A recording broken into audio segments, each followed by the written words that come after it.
September 11th, 2025, a very famous Chinese actor by the name of Yu Menglong, with over 25 million followers, he had performed in a series of hit dramas and his career was only getting bigger. He suspiciously falls from the 5th floor of a high-rise building in Beijing, a residential building that he does not live in. There are so many questions. First of all, can you really die from falling from the 5th floor? And did he fall? Was he pushed? Was it a self-exit? Why are authorities investigating for approximately 12 hours before concluding that there was no foul play? He was allegedly at this very suspicious dinner party with industry professionals, including his manager, other well-known celebrities, industry investors. These are millionaire billionaires who fund these projects. The police don't investigate these people when he falls to his death from this 5th floor window. The window itself has been a huge point of contention. It's just a window that you open and it has a mesh screen. That window is pretty tall, falling at 35 inches tall. That's about waist height. So how does he burst through this mesh net and then fall out the window? The police say it was a drunken accident. They say he got way too wasted and maybe he stumbled and maybe he fell through the net and then fell out the building. That's the only conclusion that we can come to. People obviously have questions. Lots of questions, and the police don't want to answer anything. In fact, if you ask any of these questions on Chinese social media, your account is likely going to get suspended. You're likely going to get banned. So now, the biggest question people have are, why is the Chinese government censoring a celebrity's death? If the Chinese government has nothing to do with the celebrity's passing, why don't they just have the police investigate further? Why don't they investigate everyone at the dinner party? Why don't they look for CCTV camera at the residential complex? Who's connected to the government where they would have this type of power to censor everything? It's like overnight, Yu Menglong goes from being a beloved celebrity, an actor, to being an enemy of the state. Who's doing that? Well, people have a list. There's a list of 17 people going around, and this 17-person list, people are saying, we have all these reasons of why we think they were present at the dinner party. And the first one to go down is a red-haired film director by the name of Cheng Qing-sung. He's famously known for having like bright, magenta looking. It's a very bad dye job, but he has bright red hair and I don't think that he has any particular works that are very stand out. That's why people think it's suspicious. How does he stay in business when he doesn't have any spectacular films?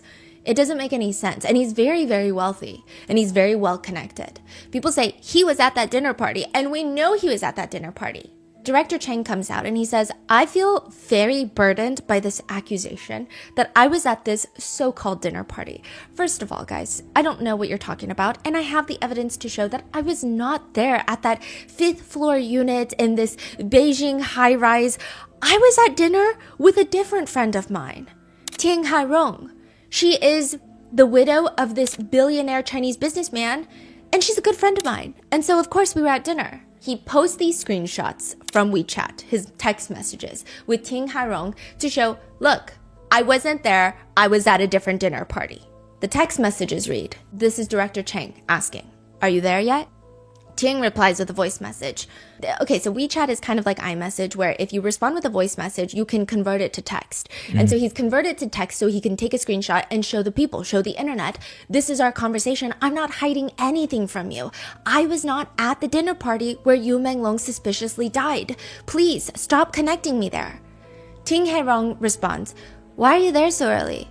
I'm on the way. You can order a cup of coffee first at the lobby. I made a reservation inside the restaurant, inside of the Bulgari Hotel, but just get some coffee in the lobby first. I'm gonna be there soon.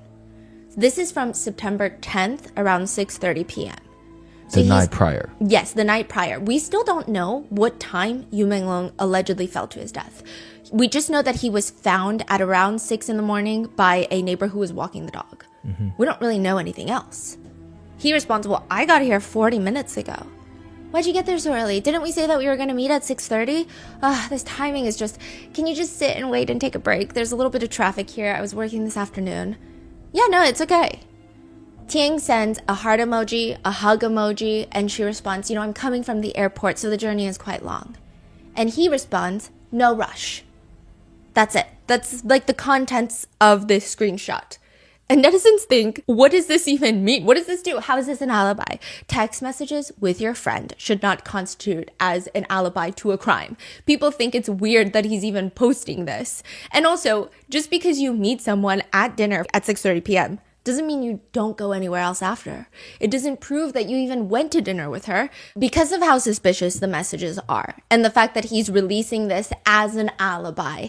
People start going over and asking Ting Hairong, the widower of the billionaire, hey, can you talk about this? Because what do you mean you were at the Bulgari hotel with him?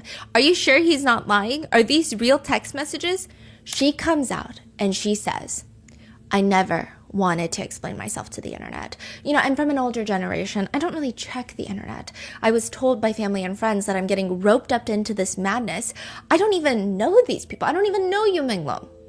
Let me tell you what happened. September 10th, I had dinner with a good friend of mine, Director Chang. Well, I thought was a good friend of mine, okay? I don't know why he's dragging me into this mess now by posting these screenshots. He could have just said that he had dinner with a friend, but instead, now my name is out there. My name is connected to this. I'm getting cyberbullied. Because people think she's also one of the 17 people now. Yes, because they're like, she's so rich. She's so well connected. She's always got her little fingers in the entertainment industry. She must have been at the dinner party too. Mm-hmm. Who's to say that they even went to the Bulgari hotel? Maybe they just went to the dinner party and they forged these messages. And she's saying, I don't know what any of you guys are talking about. This is impacting my family. This cyberbullying is impacting my reality now, my family. So I'm also going to post screenshots of the text messages that I had with Director Chang on September 10th. And I will point out something very strange. First of all, I think it's strange that he's pulling me into this madness. And second of all, I think it's very strange that he chose to delete this one text message that he sent me that night. Right before he told me, no rush, at the very end of the thread that he showed you guys on the internet, he had said, I'm dealing with something, no rush. So I'm dealing with something, no rush. He deleted, I'm dealing with something. I'm just saying, why lie to the internet? Why drag me into this? That's all I'm saying. I'm just going to post my text messages out there. So netizens are like, okay, we've got the exact same text thread minus or plus one message from two different people, from Director Chang and now his buddy Ting Hairong. So they're comparing these two sets of screenshots.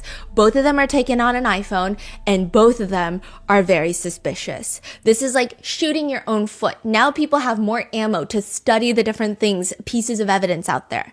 The first thing that they notice is that the audio messages, when they're both converted to text, they have 16 characters per line, including spaces and punctuation. Typically on WeChat, it's 15 characters per line. People start sending their friends audio messages, converting to text, taking screenshots, showing, hey, I have an iPhone, I probably have the exact same model, and it's 15 characters per line. Mm-hmm. But other people are commenting, well, sometimes when you change the text size on your phone, you could maybe do 16. Mm-hmm. Sometimes it's the screen size, if you have the Pro, not the Pro Max, or it could change. But people are like, it's still weird. Let's look for something else. And they find something else. You know how WeChat or any other messaging app, it likes to refresh you on the time and date. It'll say, even if you're in the midst of a conversation, it'll be like, well, now it's 10 minutes later, so I'm going to give you the time in the middle of the screen. It's not like you have to slide to the right to see all these text messages. It's just right there in the middle of the screen. Mm-hmm. Well, they see that, and they see all these different timestamps, and they try to line them up. And the colons of all the timestamps normally on WeChat are very consistent, very uniform. They're not matching anymore. Some people suspect that it's Photoshop. Yes. The time is, moved. And so people are like, now we have these two sets of text messages and both of you guys are suspicious. Because first of all, both of you guys have been suspicious from the get-go. Director Chang, he does not have a spectacular background. He does not have a spectacular reputation in the industry. People call him a creep, like a Chester the Molester. As a film director, he does this thing where he just sexually harasses people. I will say that Director Chang is openly gay and nobody really cares about that at all. I mean, I'm sure like any other country, there's some homophobic people, but truly, nobody really cared. The only thing that people were upset about is that time and time again, there would be these rumors, there would be these conversations, scandals that come out of Director Chang harassing male models, male influencers, and male budding actors who want to get into the industry. And the way he does it is very stereotypically predatory of the industry. He would say, you want a job? let's go eat. Sometimes he would just find a male influencer that he finds attractive online and sexually harass them nonstop, sending DMs like, I'm hungry, I want to eat. You know what I want. Do you like me? Do you want to meet up? Saying very suspicious things, which I know why you're thinking that, okay? It lines up because September 10th, that very night that this dinner party allegedly happens, he posts on Twitter one word, yummy. No context, nothing. That's why he's getting roped into this. Well, that and a lot of other reasons, but that's one of the big reasons. He's always had this very strong standing reputation of harassing young men. There was at one point, he's 34 years old dating a 19-year-old, and still, that's already creepy. People kept saying that he's an old cow that likes to eat fresh grass.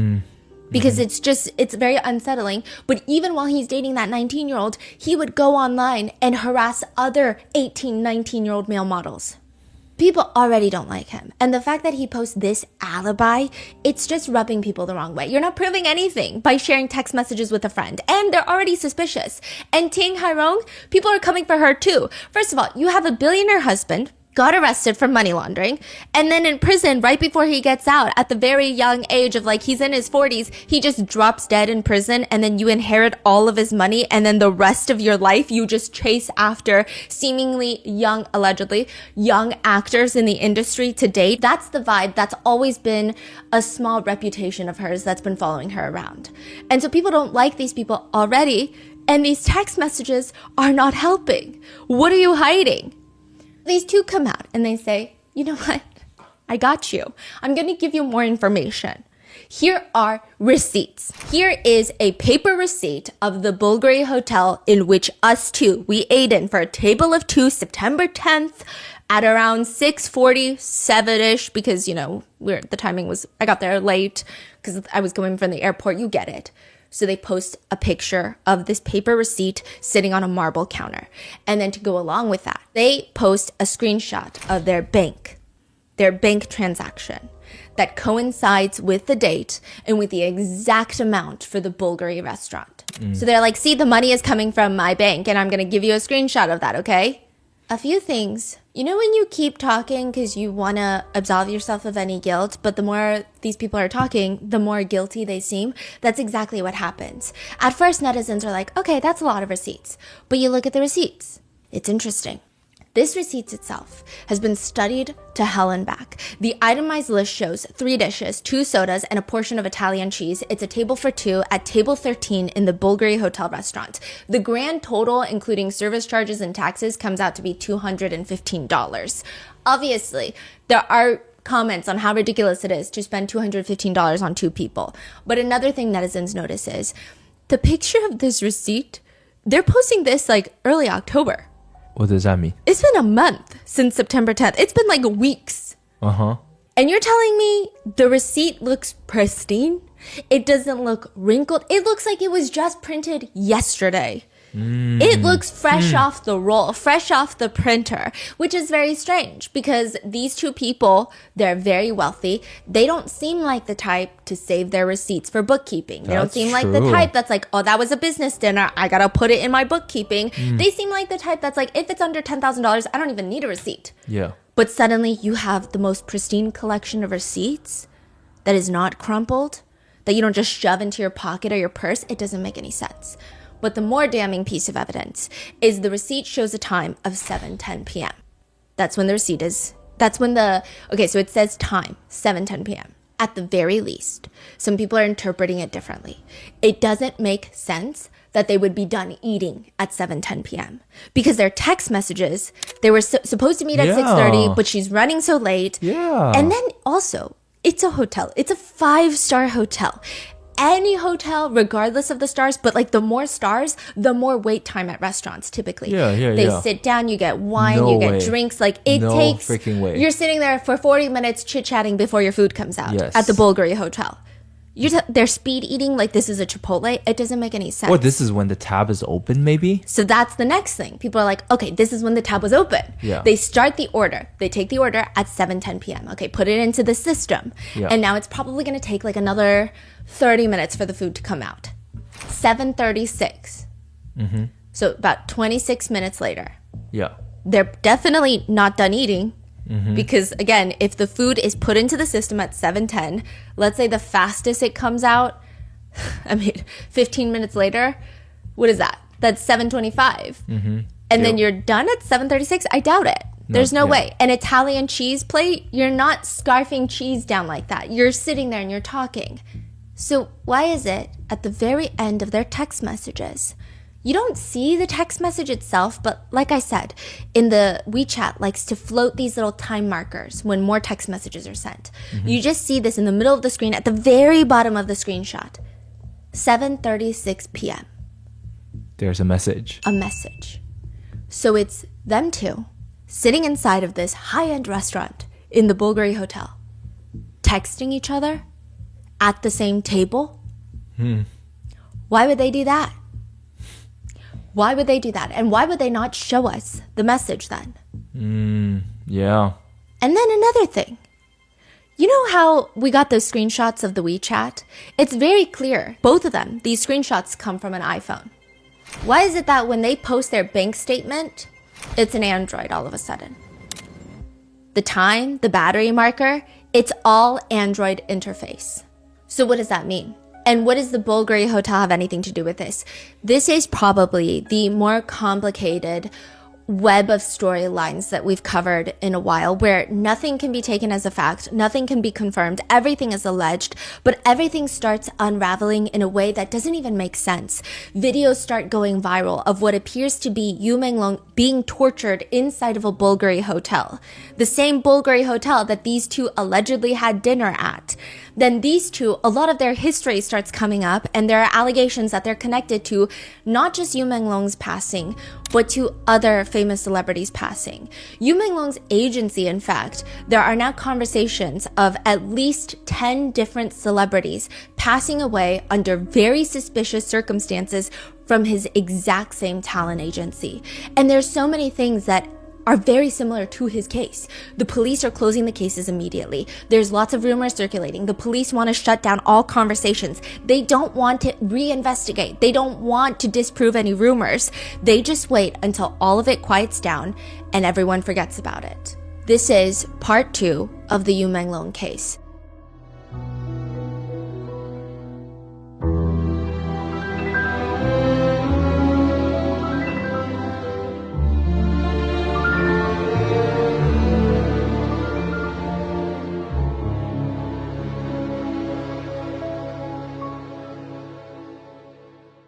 We would like to thank today's sponsors who have made it possible for Rotten Mango to support the New York Immigration Coalition. They're an umbrella policy and advocacy organization that represent over 200 immigrant and refugee rights groups throughout New York. This episode's partnerships have also made it possible to support our growing team, and we'd also like to thank you guys for your continued support. As always, full show notes are available at rottenmangopodcast.com. We will also be linking a signature petition on the website demanding justice for Yu Menglong. A quick disclaimer, there are lots of sensitivities in this episode, brief mentions of self-exit, corruption, drugging, physical assault, essay, and a lot of perhaps more political conversations that have been taking place.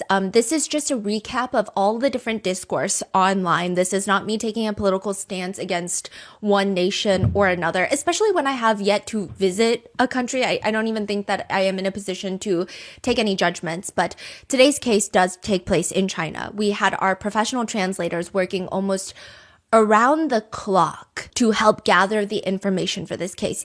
In this case, I mean, if you haven't watched part 1 already, go watch that first, because there's no way that I can even give you a full recap on it. But it is the most confusing case in the sense of there is nothing that is confirmed. There is nothing that we know to be definitively true. I mean, categorically, everything is alleged.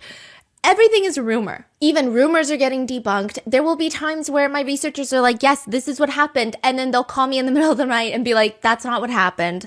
They just disproved it. Okay, let me tell you. But then after people are disproving it, other people don't believe in the disproving of the rumor. So there's like 20 different camps of people for every allegation, for every suspicious leak that's been out there. So the information in this episode is largely unverified, limited, constantly getting deleted, re-uploaded.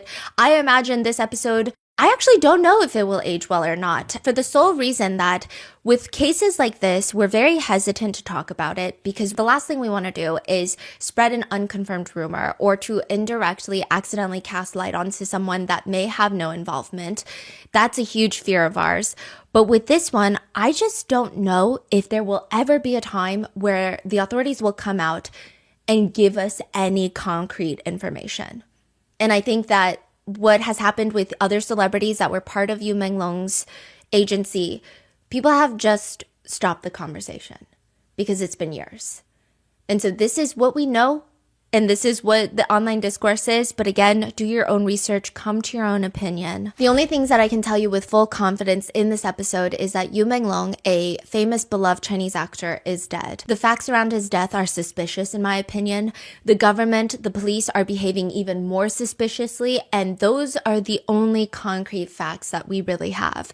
I cannot confirm with certainty just about anything else. Nobody has been detained, convicted. Nobody has really spoken out to give any fact-based information on why they're not related to this case or why they are. It's just everything is very hazy. And legally speaking, his death has been ruled an accident. So with that being said, we're going to go over all of the people that were allegedly involved and all the conspiracies that range from believable to kind of like a movie. They're really intense.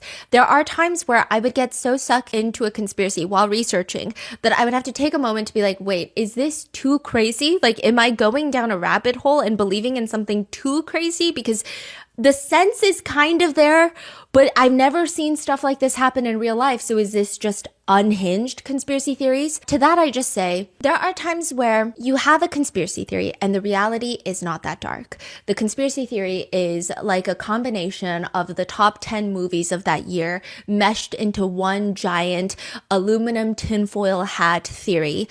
And the reality is a little bit more simple.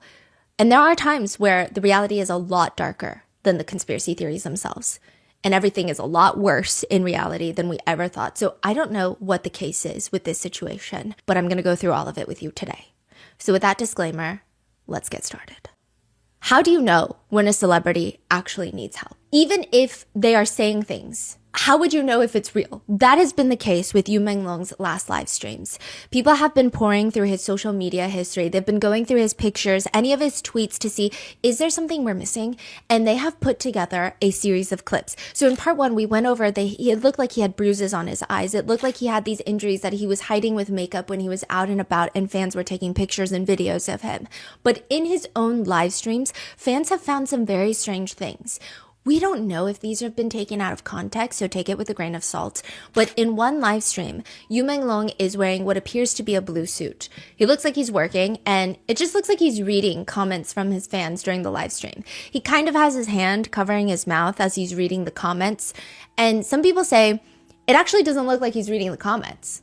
His eyes aren't necessarily moving left to right. They're not moving up and down. They're just kind of staring at the comments, almost as if he's looking at the comments, but his attention is maybe elsewhere in the room. Like he's trying to listen in the room. He's trying to get a vibe of if anybody in the physical room with him is staring at him. And then eventually he says, puts his hand down. He says, while he's covering his mouth. Puts his hand down and immediately mouths something before talking. And it sounds like a very breathy, low, save me. You can barely hear him. You can see his lips moving. You can hear some breathiness. It kind of sounds like save me, but you don't really hear it. It sounds weird. And then immediately afterwards, he starts voicing out his words like this. So it's like, save me. And then voicing out his words like this. 也不是 PK， 也不是有两个对话的那个。 Just talking about normal things. Netizens have ripped this live stream apart, saying, is this a moment where he's reaching out for help? Because it doesn't make any sense. Why would he say, save me like that? Others are saying, no, it's because the internet was lagging. So maybe his mouth and his voice weren't matching up. And so his mouth looked like it was saying save me, but it wasn't. It was just not catching up to the sound. Other people are saying that doesn't make sense because I distinctively hear a save me.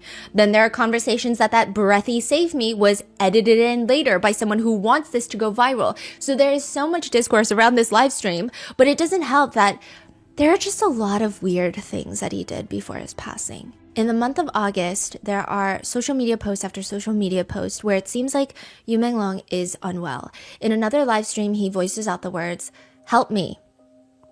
A lot louder this time. His fans hear it, but they do nothing. Everyone assumed that he was talking about his network being bad. Right before this, he's talking about how his network connection is not the best and the live stream isn't really working well. And then he says, "Help me." And so people are wondering, maybe he tried to play it off with whoever is in the room with him, because the whole insinuation is that his agency, his manager, are in control of him. There are people who believe that he has been held captive for a really long time, that he's been doing work events, he's been live streaming while being held captive so that nobody is suspicious. They think that he's saying, "Help me," as in like, maybe everyone in the room will think that I'm talking about the network, but I'm telling you, help me. Then there is another moment that people have dissected. So I know in America, we have the DV violence symbol for help. So if you are in a car and a police officer drives up, or if you're in an airport and you're talking to a TSA gate agent, you have your open palm, all 5 fingers up like a high five. You tuck in your thumb and then you close your fist around your thumb. He has done that motion multiple times in his live streams. So he'll have 5 out and then he'll kind of tuck his thumb in, covering his mouth, and then he'll tuck it all the way in and do a fist and cover his mouth. He does it very naturally. So some people are wondering, is this just a natural motion he does? And then in Chinese, I think some people think it's 540, which in Chinese is 我五四零, sounds very similar to 我死了, like I'm dead. So it's like another signal that people are picking up. There's also another poem that started going around, and I couldn't verify if this was exactly from him because I couldn't find any of the original sourcing, neither could the rest of the team. But it seems like he was writing a poem about a rainy day and how he's learning some magic tricks. It's the most random poem, even if I were to give you the translation for it because of the way that the sentence structure in English and Chinese are so vastly different, it wouldn't make sense. But it felt very random in the sense of, today's a rainy day, don't forget your umbrella, I learned a new magic trick today. Like, it's very out of nowhere. Like, the poem itself is not artistic, it doesn't make any sense. But people were saying if you take the first character of every single line of this poem, it says, "Today they want me to die." And that has been circulating. So these are all the reasons that people think that he has been held captive for months, which begs the question, who's keeping him captive? Why are they keeping him captive? September 11th, 2025, my sister-in-law actually opens up her Little Red Book app. Do you guys remember when TikTok was going to get banned in the US? It was a very bizarre side plot in the US timeline. Everybody starts posting dramatic goodbyes and then immediately downloading another app called Little Red Book. This is that app. In China, it's probably the more new, more foreigner-friendly application. Like Douyin is Chinese TikTok, the original TikTok. But Xianhoshu is kind of like Pinterest, Instagram. It's for younger people. Lots of foreigners love it. And she opens up the app and the first message that she gets is like, "Hello, are you aware of the content guidelines on this application? You are not to repost like negative celebrity trivial matters. Like, please refer to the terms and conditions as a user. Click here to accept and close." It was the most bizarre, out of place notification that she got, to the point where she screenshotted it and sent it to her friends because she thought it was very strange. And it wasn't because of like she was posting anything and No. getting like a strike or another alert. She doesn't post. This is like a mass notification to every single user. Every single one. And she is just confused. And Yeah. everyone is like, oh, this has to do with Yu Menglong. Because September 11th, 2025, the same day that Yu Menglong is found deceased at the bottom of the building, the Cyberspace Administration of China demands a meeting with the executives of Little Red Book. The purpose of the discussion is your trending list. The trending list, what the users and your algorithms decide to push more out into the ether. They're saying you guys frequently have celebrity personal dynamics, interpersonal relationships between high profile people. It's just trivial. It's trivial, nonsensical matters that really impact the online ecology, and it's the ecosystem of the younger generations online. This is not good. They should focus on things that really matter. This is actually a thing. The Cyberspace Administration of China, they were the ones to ban feminine men That was like a thing. They didn't really want a lot of what you would call pretty boy celebrities, which is like a bigger thing in East Asia, Korea as well, because they felt like it was instilling weak values in the men in China. So overnight, all these idols that fit that category were scared to get banned. So they're like posting workout videos in the gym. They're saying like, we are trying to cultivate the perfect ecosystem to influence the entire nation in a positive way. And all of this gossip about celebrity drama is not going to be good. And this gossip that they're talking about is the death of Yu Menglong.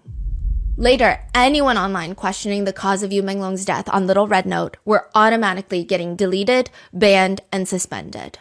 But people have gone to Threads, they've gone to Twitter, they've gone to all these different foreign social media platforms to come up with what they believe happened. And it actually starts way, way before September 10th or September 11th.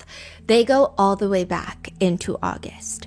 They start analyzing all of Yu Menglong's live streams like I was talking about, but they also start going through all of his public performances, his public appearances, and it's around the beginning of August that you start to see a massive decline in what appears to be his mental state and physical state. That is what people are saying online. I don't personally know any of these people, so what presents in a video could not be what's happening in reality, but it does look suspicious. So this is where the series of the bruising of the face is showing up, and then also he just looks incredibly skinny and frail. Prior to this, when he is at work events or even when he's traveling, he's never really the most outgoing, extroverted person, but he's very attentive to his fans. But during the month of August, any fan meetings he has where people are running into him and recording him, he seems really disassociating. He seems like he's trying to have a conversation, but he's not really there.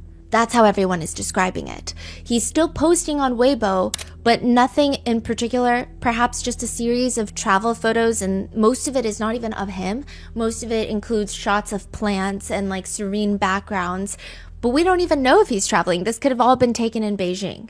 So it seems like since August, he has been held captive until September. That is the theory that's been going around. His managers, his agency, all of these higher up people have been holding him hostage. They have someone watching his every move. They're watching him live stream. They're watching everything he posts. They have access to his phone, and they're trying to get something out of him. What are they trying to get out of him? Everyone points to 9 years ago. A famous singer that I know by the name of Kimi, but Qiao Renliang. Yes, so he passed away 9 years ago from the same agency. And people think that there is a connection because even when Kimi passed, there were lots of conversations around, it seems like there were conspiracies that he had pissed off higher ups, that he had rejected somebody that wanted to do something sexual with him, and they were trying to blackball him, and eventually it led to his passing. There were a lot of different theories running around, and the police, the authorities, they were very hush-hush about it. Everything pretty much gets closed down. It's very similar to what's happening with Yu Menglong. A lot of people believe that they have the same manager. So people start going online and they start typing into different search bars. Do they have the same manager? Do Kimi and Yu Menglong have the same manager? And these search bars would say, yes, they do. They have the exact same manager. Douyin AI. Yeah, it's like the AI generated search, which like I know how we feel about AI, but like, it's the AI generated search. People are looking at it and they go, okay, so they have the same manager. I mean, there's no proof, right? There's no no one's going into the company records, but that's what Douyin is saying. The very next day, after all of this blows up, people are reposting it on Threads, on Twitter. You go back to Douyin and you ask, do they have the same manager? Suddenly it's no. The answer has been it. Yeah. Side by side. It's so weird. I would say like most of these search platforms, when they use the AI feature, it's not very accurate. Like accuracy is not the name of the game with these top searches. Like even like the Google AI overview, it's like most people say it's not accurate, right? But with this, to change it the next day is weird because they just leave up the inaccurate information. They don't go ahead and change it. So why would they change it? Who would call to have it changed? People start digging into the manager. And we mentioned in part 1 of this entire case, the manager does not seem to have an entertainment background. There are rumors that he is part of an organized crime syndicate. He's just hired muscles. People say that he is more of I would say hitman is maybe taking it too far, but like the cleanup of organized crime. You got a dirty job on your hands. This is the guy that you call.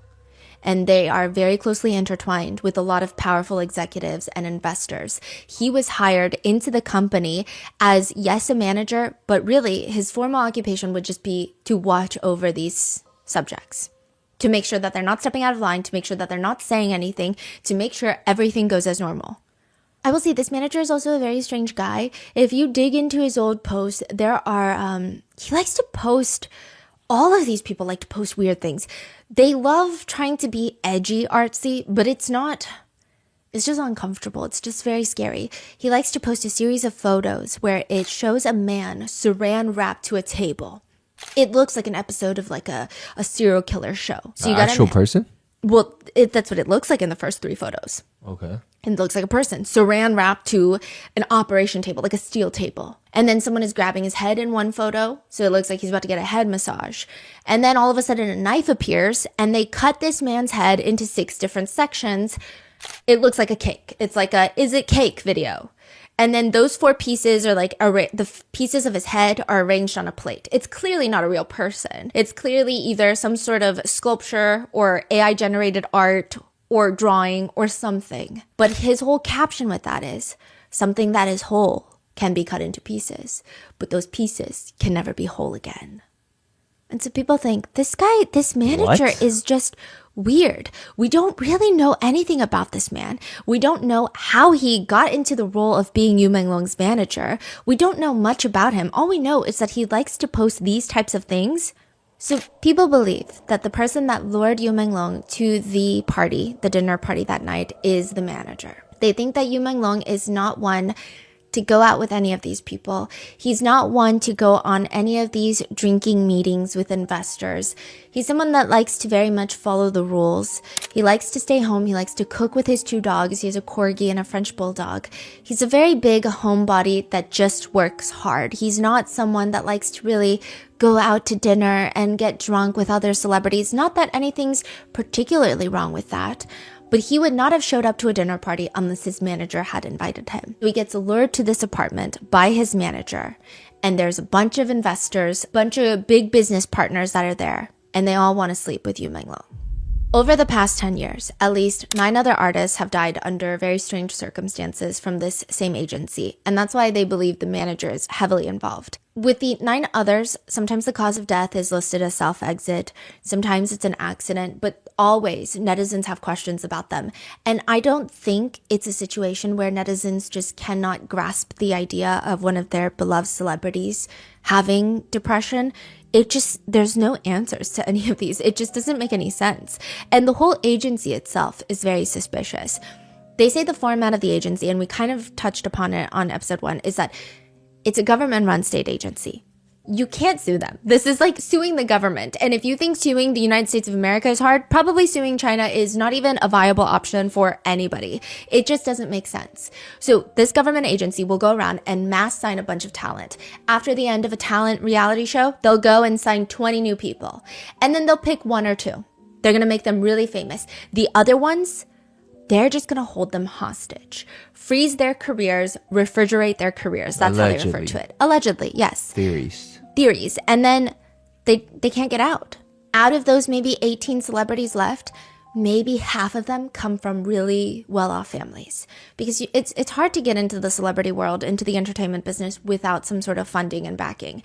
So these celebrities' families will say, you know what, I just want out of this contract. So I'm going to pay whatever crazy fee you want me to pay, and I need to leave. I need to go sign with someone who's actually going to invest resources into my career. So they sign the contract and they leave.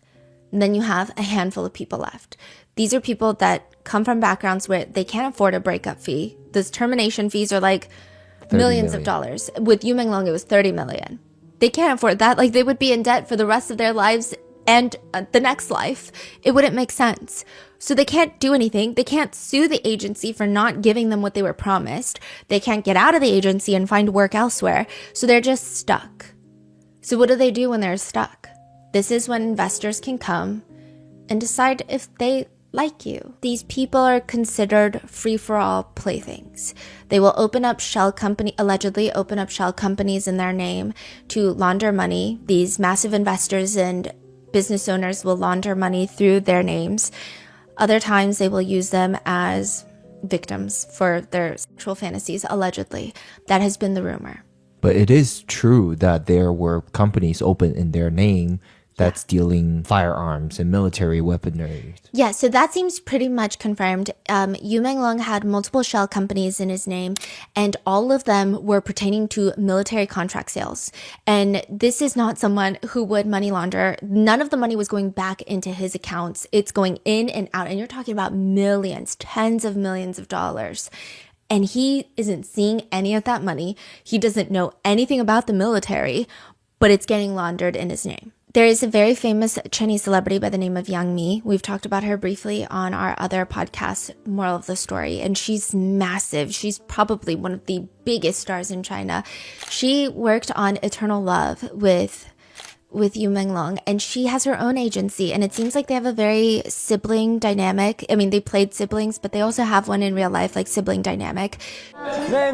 She traveled to Beijing at least 3 separate times with the sole intention of signing Yu Menglong. Really? And the agency would just not let him go.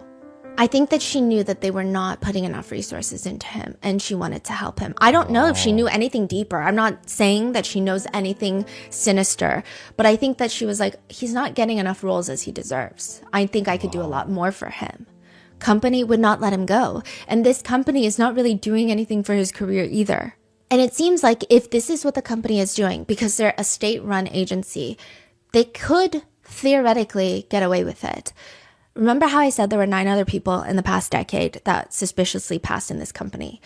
Just to give you an idea, one of them is a female artist who ends up, this is what the police say happened.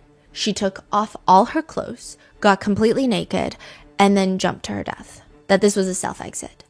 A female celebrity who is pretty much probably always objectified online, being vulnerable in a very vulnerable situation psychologically, is then going to take off all her clothes and then plummet to her passing so that she can be photographed in the nude, so that people can objectify her more, so that people can sell these photos. Like, it just doesn't make any sense. But anytime people tried to ask those questions, they were getting deleted. Another signed talent is a newscaster. He died in an accident, and his mom later came out to say that the police told her that she needs to sign a document that her son did drugs, was high, and fell off the building, or she could not see her son, and her son could not be released back into her custody. People believe that with each passing and with each suspicious circumstance, that there are a handful of people that seem to consistently show up in those moments. The first one is a man by the name of Shin Qi. Shin Qi has been an enigma in the entertainment industry for a very long time because everyone is like, I don't know how this man came up. I don't know what kind of funding he has, but he's very well connected politically.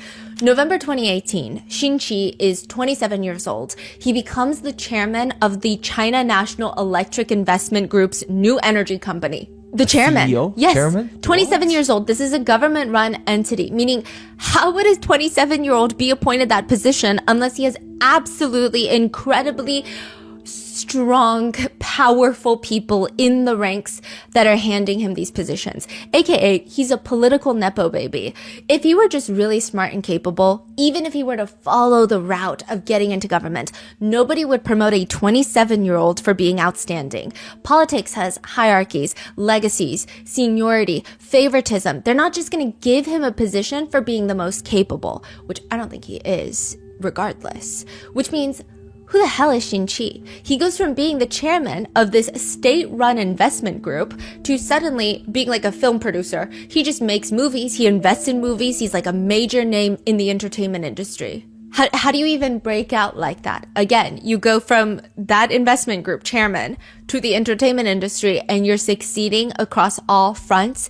And when you look into his past, nobody can find his family history. He doesn't talk much about his childhood. Who is he? Who are his parents? Because you can only get these types of positions if your parents have high up government positions. One insider from the industry spoke out and anonymously told a reporter online, like, do whatever you want with this information, but he's connected to top party leaders. He's got strong ties with the leaders of CCTV, which is the state-run TV agency, the government-run TV network, news network. And weirdly, anytime you hop on a call with this guy, he uses a number that doesn't even route back to him. It's like, you see the caller ID, but it's not him. Like, you don't see Xinqi. It's weird. Like, it's just like this other guy's name. So it seems like a fake number, and they are able to pull up that number because I guess this insider has had conversations with him. This number is linked to at least 99 companies registered. When you register a business, you have to have a phone number that goes along with it. It's this number that's mainly used.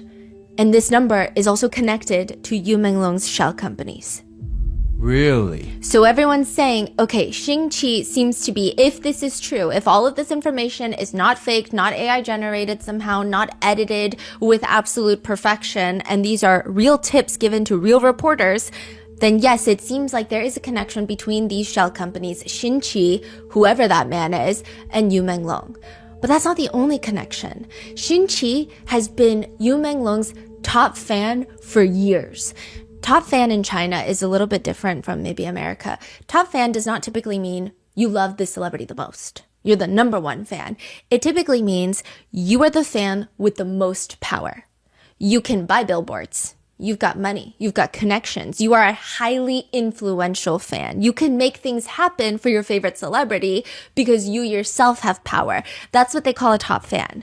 Xinqi has been Yu Menglong's top fan for years. He actually runs Yu Menglong's fan club. It's crazy. Wow. And he is reported to be gay. And he seems to have some sort of crush or some sort of infatuation with Yu Menglong, has been the conspiracy online. And again, I don't think that I need to be the one to give you a disclaimer, but sexual orientation has no correlation with someone's ability to commit a crime or to be a vile person. I mean, I think if you look at most episodes on this channel, straight people commit so many heinous crimes. Like, if you're trying to use this as a way to be homophobic, you should try a different video. Nothing on our channel. But people think that he had this infatuation with Yu Menglong and has been trying to get Yu Menglong to consent and to do sexual things for him, sexual favors. And the best way to do that is to stunt his career growth. So after all of the big hit dramas that he was in, around 2020 to 2023, Yu Menglong is off the radar. He goes into the village to teach children. He's basically starving. He comes back and he jokes that he has no money for food. Now we know it probably wasn't a joke, but for those 3 years, it is believed that Xinqi and at least another very wealthy, influential person wanted to get Yu Menglong and he was refusing. So they completely halted his career. I think it sounds like a very big conspiracy, but the thing to remember is for these people, if this were to be true, it's not much. It's just vengeful. It's like, okay, fine, you don't want to sleep with me? Then you're not going to get a job. Yeah, I mean, and also you look at his career. How could you going from doing such big drama with Yang Mi? With Yang Mi, yeah, like these are crazy breakout roles, and then boom, Gone. Off TV for 3 years. And something happened. Yeah. And it's not like he was trying and nothing was happening. Yeah. It's like, oh, that was a flop. It wasn't, he was just gone. Yeah. He was gone. And so people think Xinqi is one of those people that wanted to get something from him and it wasn't working. And another thing to add to this is there have been reports that from beginning of August, some people even say in the month of July, there were lots of leaked blind items from the paparazzi saying that, hey, there's a very big actor that was in Eternal Love. Now, to be fair, Eternal Love has a lot of big names, but he was in Eternal Love and we got news of a major scandal from him. Yeah, I think they say like a celebrity from the show with 25 million Yes. followers, which, I mean, come on. Yeah. How many, exactly 25 million? Who are we talking about? Yeah. And people were saying that these executives, these higher ups, are leaking this information to the paparazzi as another way to threaten Yu Menglong and say, see, we not only have power over your career, we can also ruin your whole career. Like, we can just take you off the screens, yes, but we can make you a very bad person online as well. And so this is just adding more and more pressure. So people believe that Xinqi was one of the ones that really wanted to sleep with Yu Menglong, and they believe that he was there at that dinner party that night. And just to give you an idea about these dinner parties, a lot of Chinese celebrities have seemingly spoken up about this, and it's kind of the same in East Asian culture, I'm sure Korean culture as well, not just in the entertainment industry, even just the business world. You want to get a business deal done, you got to go get drunk, you got to go to a haeshik, like you have to go and pour alcohol for these higher ups to get a deal signed. There's this very viral clip of Tao from EXO. He is now in China. He also recently got married, I believe. He was talking about, this was from years ago. He was screaming, like getting very riled up in a live stream. And he said, I have my own agency. And if you tell me my employees, my talent have to go do a business deal and they have to drink something, then get the fuck out. I don't need your money. We don't need you. We don't need your stupid deals. Like, no, I'm not letting them put their health in jeopardy. 给我公司所有员工，我立了一个规矩：你出去谈任何业务、谈任何项目，只要让你喝酒，不滚都滚。我绝不让我员工去卖身体、去喝酒、去谈任何的业务。这辈子我不可能做这种事儿。我公司可以不做，我不让我员工做这种事情，就这么简单。And I think he was saying health as in like, because you have to get like blackout drunk and Yes. that level of alcohol is not good. But people have been recirculating this clip by saying maybe health could mean other things. We don't think that's what he meant, but they're saying like, we just don't know how dark it gets when people get that drunk. We don't know how many people could get taken advantage of. So it does seem like this is a very normal thing that happens, at least these drinking parties. The reason that Shin-Chi is important to this, though, is a lot of people believe the money laundering is all connected to him. He had opened up the shell companies in Yu Menglong's name. He wants to sleep with Yu Menglong, and he also has this very shady LinkedIn profile, if you will. How do you go from being nobody to being the chairman of this state-run massive investment group to being this very famous producer and director and doing all of these things in the entertainment industry? Nobody knows who your parents are. So there are rumors that he is the illegitimate child of the head of state of the entire nation. Because even if he, there were previous rumors circulating that maybe he was the illegitimate son of one of the Politburo members, which are like the top 25 most powerful people in the nation. But a lot of people are saying there's no way that the head of state would not just let them go down for it. Because this looks bad ultimately on the head of state. It doesn't look bad on everyone. It looks, ultimately when you have one person at the top, like anyone, most nations have a president, it just looks bad on that person. They're the first to be blamed. So why would they go down for a random person's son in the top 25 most powerful politicians? At the end of the day, he's the most powerful. Why would he go down for him? So they think that this guy, Shin-Chi, is the illegitimate son of the head of state of the entire nation. And there have been rumors circulating prior to this. And these, I will say, are rumors that a lot of these are people who very much dislike the government system in China. These are people who are very outspoken about that. And that's their right? But they're very anti-CCP. And they have been saying for months prior to this that there have been lots of rumors, and they believe to be true, that the head of state has been embezzling money through military contracts, right? Which is, I think that's a thing that a lot of different heads of state have been accused of, but they're accusing him of doing that. And they're saying now with these military shell companies, maybe it's all connected. Maybe this is the illegitimate son who's funneling and money laundering through this celebrity, and then maybe Yu Menglong finds out and wants to put an end to it or wants to go public with this information, and now he must die. And now it's going to get covered up because it's not even just about Yu Menglong's death anymore. It's about a whole system. And just to give you an idea, if you run this phone number, netizens have been able to pull up other companies that are with the same phone number that allegedly belong to Shin-Chi. And one of the companies has been operating for 5 years. They have 0 payroll employees. 0 employees. And they generate $630 million in revenue. Dang. In the past 5 years. Wow. Its logo probably reads not money laundering at that point because, that's money laundering. To give you an idea, other businesses who generate that kind of revenue, around even 100 million a year, they will employ on average at the very least 100 people, but typically on the 1,000 people end. You're not going to generate that with 0 payroll employees. But they're saying that these different companies, all 99 of them, are so profitable, even though nobody's running them. They're just printing money at this point. It doesn't make any sense. These are the allegations. I don't know. I don't have the paperwork in hand. I am not someone who can certify such legal paperwork. So I don't know if this paperwork has been edited and reposted online. I don't know. But that same number can also be traced back to another very well-known celebrity, Song Yi-ren. And she has been connected to this dinner party many a times through many a different pieces of evidence. Song Ye-ren is a small-time actress. She was on this reality show called Everyone Stand By, which I did a whole Mott's episode on. It's like a famous Chinese acting reality show where the premise of the show is you gather a group of acting professionals. Most of them are newcomers or they had their heyday and now maybe they're falling off a little bit. They get booked onto this show and they're doing skits, mini dramas, and they're doing improv acting, and you have this panel of judges of world-renowned actors who are going on to judge their acting ability, not just their influencer count, but like genuine their profession. And she actually made me cry.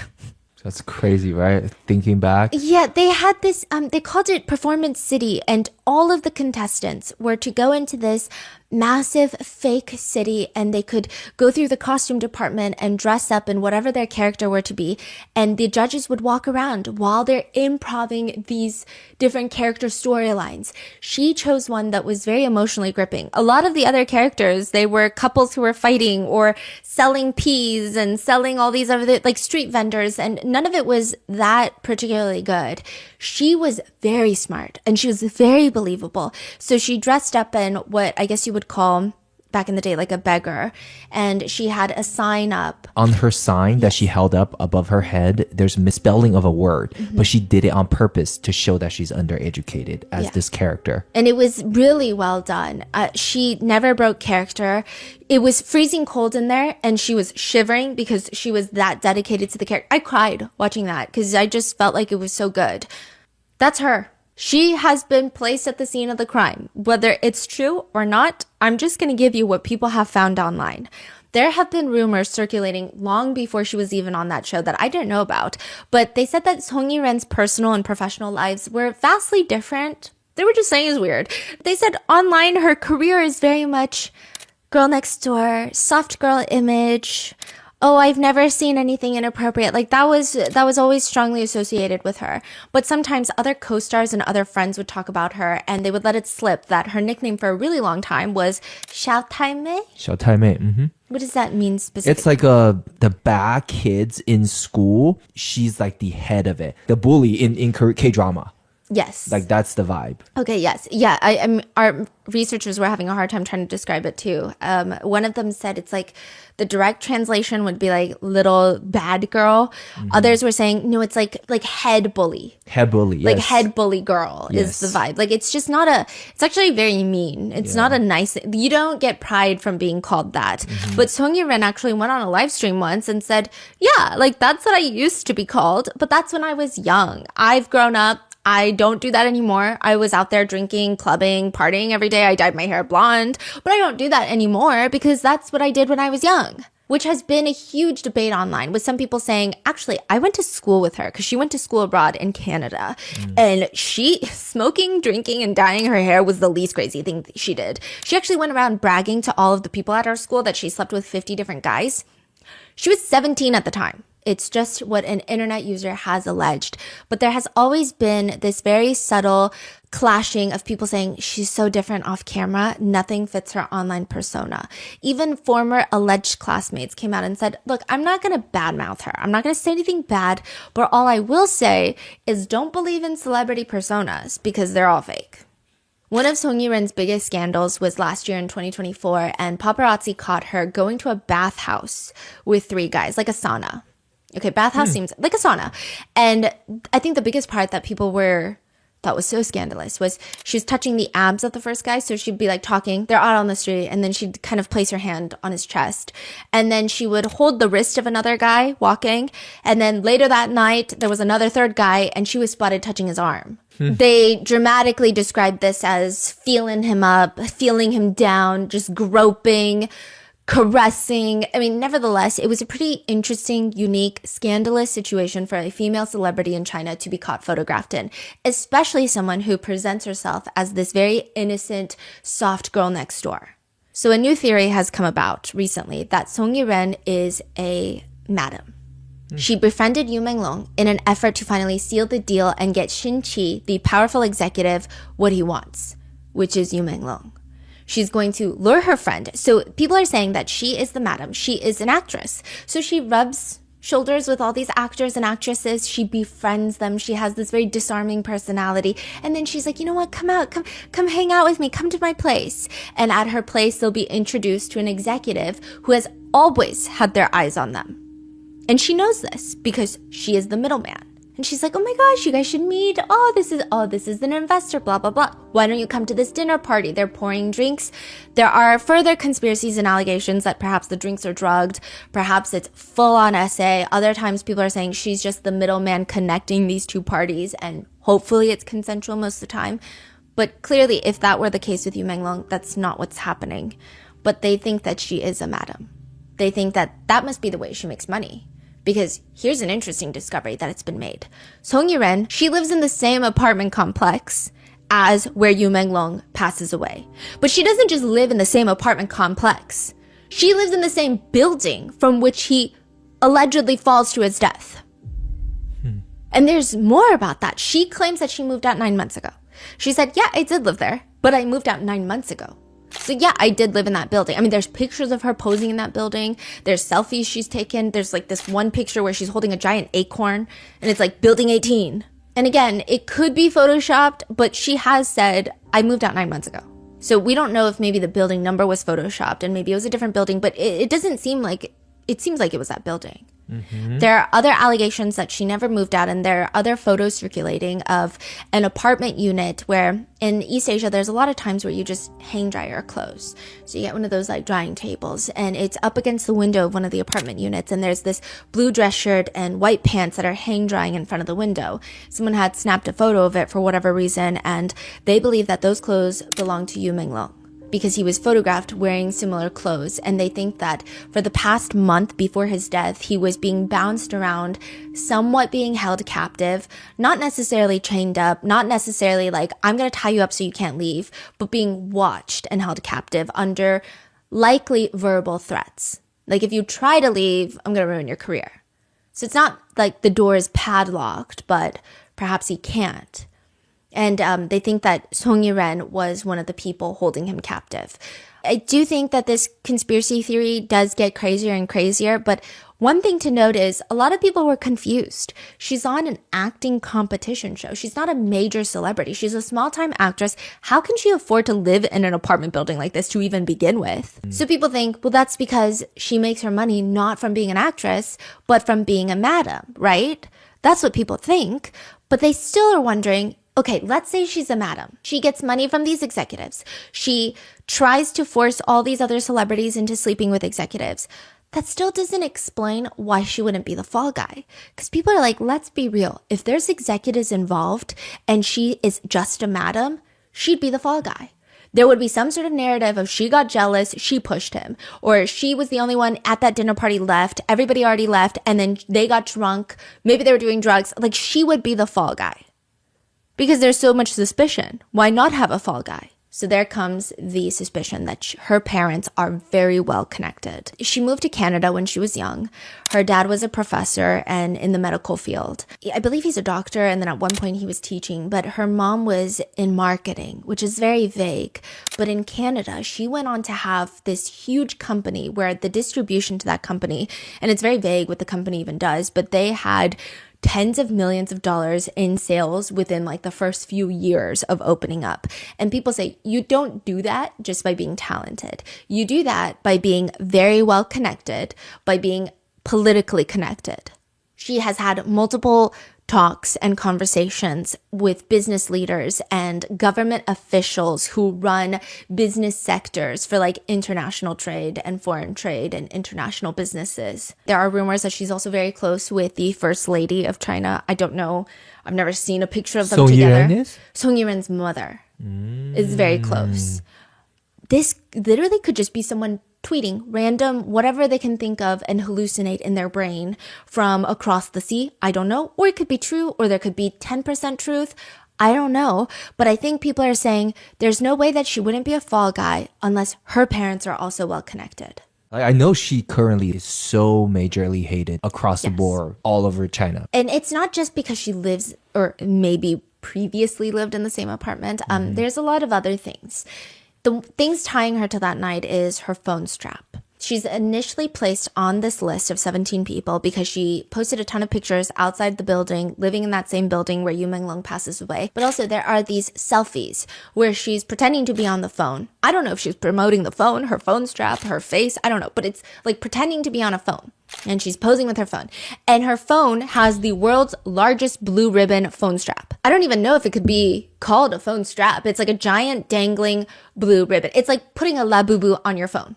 It's that big. It's just huge. It's a charm, right? Yeah, it's a massive charm.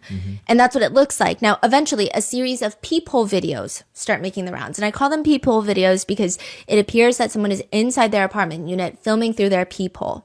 When people are walking in the hallway, you just see shadows. You just see figures. It looks like a horror movie. You don't really see the people, even though they're on the other side of the door. Peephole videos go viral, and it sounds like a man crying. And you see these figures ushering this man down the hallway. And then behind them is a woman on her phone, and it looks like she's filming them because her phone is propped up all the way up, and there's just no reason for her to be holding her phone like that unless she's trying to get a signal. So it looks like she's filming them, and the phone shadow on this wall has this giant lanyard attached to it, and people think that looks like the phone strap that Song Yiren was showing off. Otherwise, what the hell is that shadow? Now, I will say a lot of people have more or less debunked these peephole videos. They were posted by a Thai woman September 16th of 2025. So technically the timeline makes sense in that it was posted after Yu Menglong's death, because there are a lot of other leaked videos that people found the original videos to have been posted before his passing. So it wouldn't make sense because, I mean, time just doesn't work like that. But timeline wise, it makes sense. However, a lot of people are saying you can clearly see that this was not in China. You can clearly see that this is not in Beijing. Other people are saying this Thai woman, like, she has nothing to do with this case. If you look at her other previous videos, it has nothing to do with her. But even that has been debunked. So people are arguing, well, actually, we don't know that. We don't know any of that. The person who posted it hasn't come forward to say that. If you want to muddy the waters of a conspiracy, what would you do? Pump out other stuff. Pump out more conspiracies, make it so crazy that nobody knows what's true and what's not true. Others are saying, well, the Thai woman posted it because she might have friends in China who are like, I don't know what to do with this video because I can't post it. You got to post it. It doesn't really matter if the video is true or not, because I think the circumstances around his death are suspicious enough. I think even if videos are getting debunked left and right, I don't think that should make anyone feel like his death was a drunk accident like the police claim, unless there is factual information, evidence that comes out that says he was. I think that this feels like we could go in a loop. You know, people are saying, well, obviously, maybe the government is spreading misinformation, because if they spread such crazy misinformation and then they debunk it, then it's like, oh, now all the information must be fake, or it must all be crazy. Or sometimes people think the government could be spreading this conspiracy to get even more outlandish because the general population is not going to believe that aliens came down from the skies to do something. So they think there's a lot of cat and mouse between even the censoring party and the censored people, but I don't know.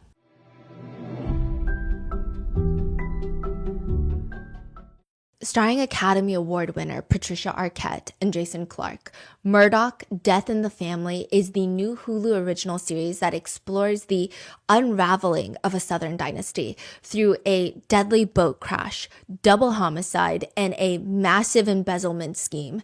Inspired by shocking actual events, the dramatized series draws from reporting by Mandy Matney, creator of the popular podcast that followed one of the most twisted crime sagas in recent history. This gripping series brings the drama to life like never before. It's a story of secrets, deception, and murder.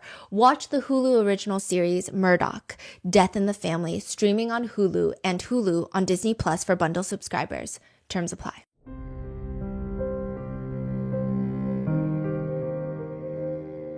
However, if we have to go with the safest option, which is, let's say, the peephole videos are in fact completely debunked. They do not exist, or they don't exist in the context of this case. This is not Yu Menglong. This has nothing to do with this case. It's just a random video that has been connected. Let's say that's the truth. Then what connects Song Yiren to this entire incident other than the fact that she may or may not have lived in the same building? She may or may not have moved out 9 months ago. There's lots of celebrities that live inside of this apartment complex. What places her at this dinner party? August 10th, she uploads a series of photos. So this is exactly 1 month before Yu Menglong's passing.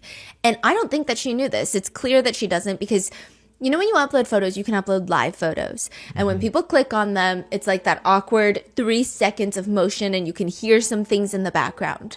There's a lot of selfies of her where, I don't know, maybe it's an artistic choice, but I would just never upload those of live photos. It's not cool. She just looks like she's posing very awkwardly. And then she posts a series of them. So some of them are selfies of her. Some of them are photos of all the food that she's been eating. And you can hear people in the background. They're like mini little videos. The first one that has been a giant point of contention is of her taking pictures of food. And she's talking while taking this picture. And you hear her saying, he keeps resisting. He's still resisting. Resisting what? Who is he? Then another live photo, you can hear near the end, it sounds like someone saying, it's painful or what? Like it's hurting or what? It sounds a little aggressive is what people say. And then there's almost like this smack noise right before it. Like, it's painful or what? Now, some people are saying it doesn't sound like it's painful or what. It kind of maybe sounds like hurting. People are pointing out you can kind of hear pain or some variation of hurt and some variation of a slap. It's not entirely clear, but you can almost also hear someone say no or something along that line. This has been a huge point of contention. Now, in another live photo, people think that someone in the back is saying, why did you kidnap Long Long, which is Yu Menglong's nickname. I will say that one is a little bit more debatable as people are saying, well, I don't hear it. Some people are saying, I absolutely hear it. It's been back and forth. But the he keeps resisting one, it's clear. That one is crazy. The audio is like as clear as this podcast. And there's another picture that has also been in that little photo dump timeline is she's at a sushi restaurant. And you see a little cloth on top of someone's phone. And that phone is very specific. It's an iPhone with this silicone orange phone case on it.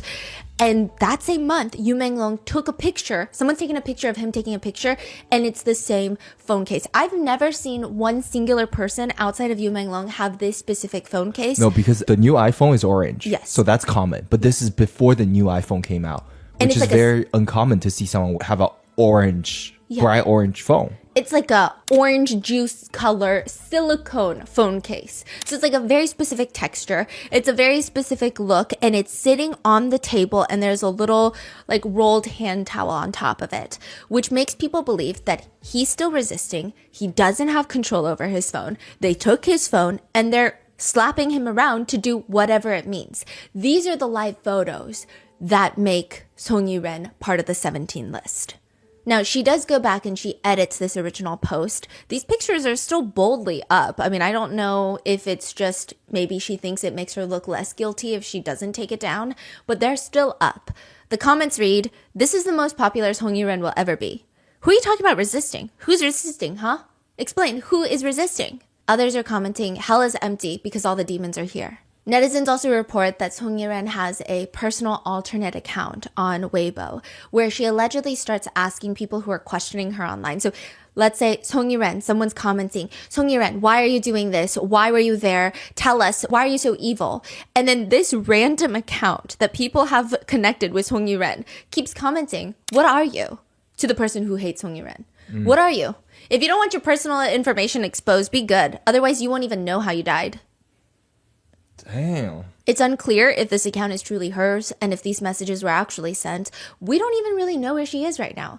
Clearly, she has not been detained. She has not been really questioned. Sometimes her social media account's IP show that her location is in Jiangsu, China. Other times it shows Japan. So people were very briefly confused, like, is she fleeing the country? Did she flee to Japan to try and get away from all of this? Or is she changing her VPN so that she can throw people off from her location? Song Yiren has come out to state that she has nothing to do with any of this.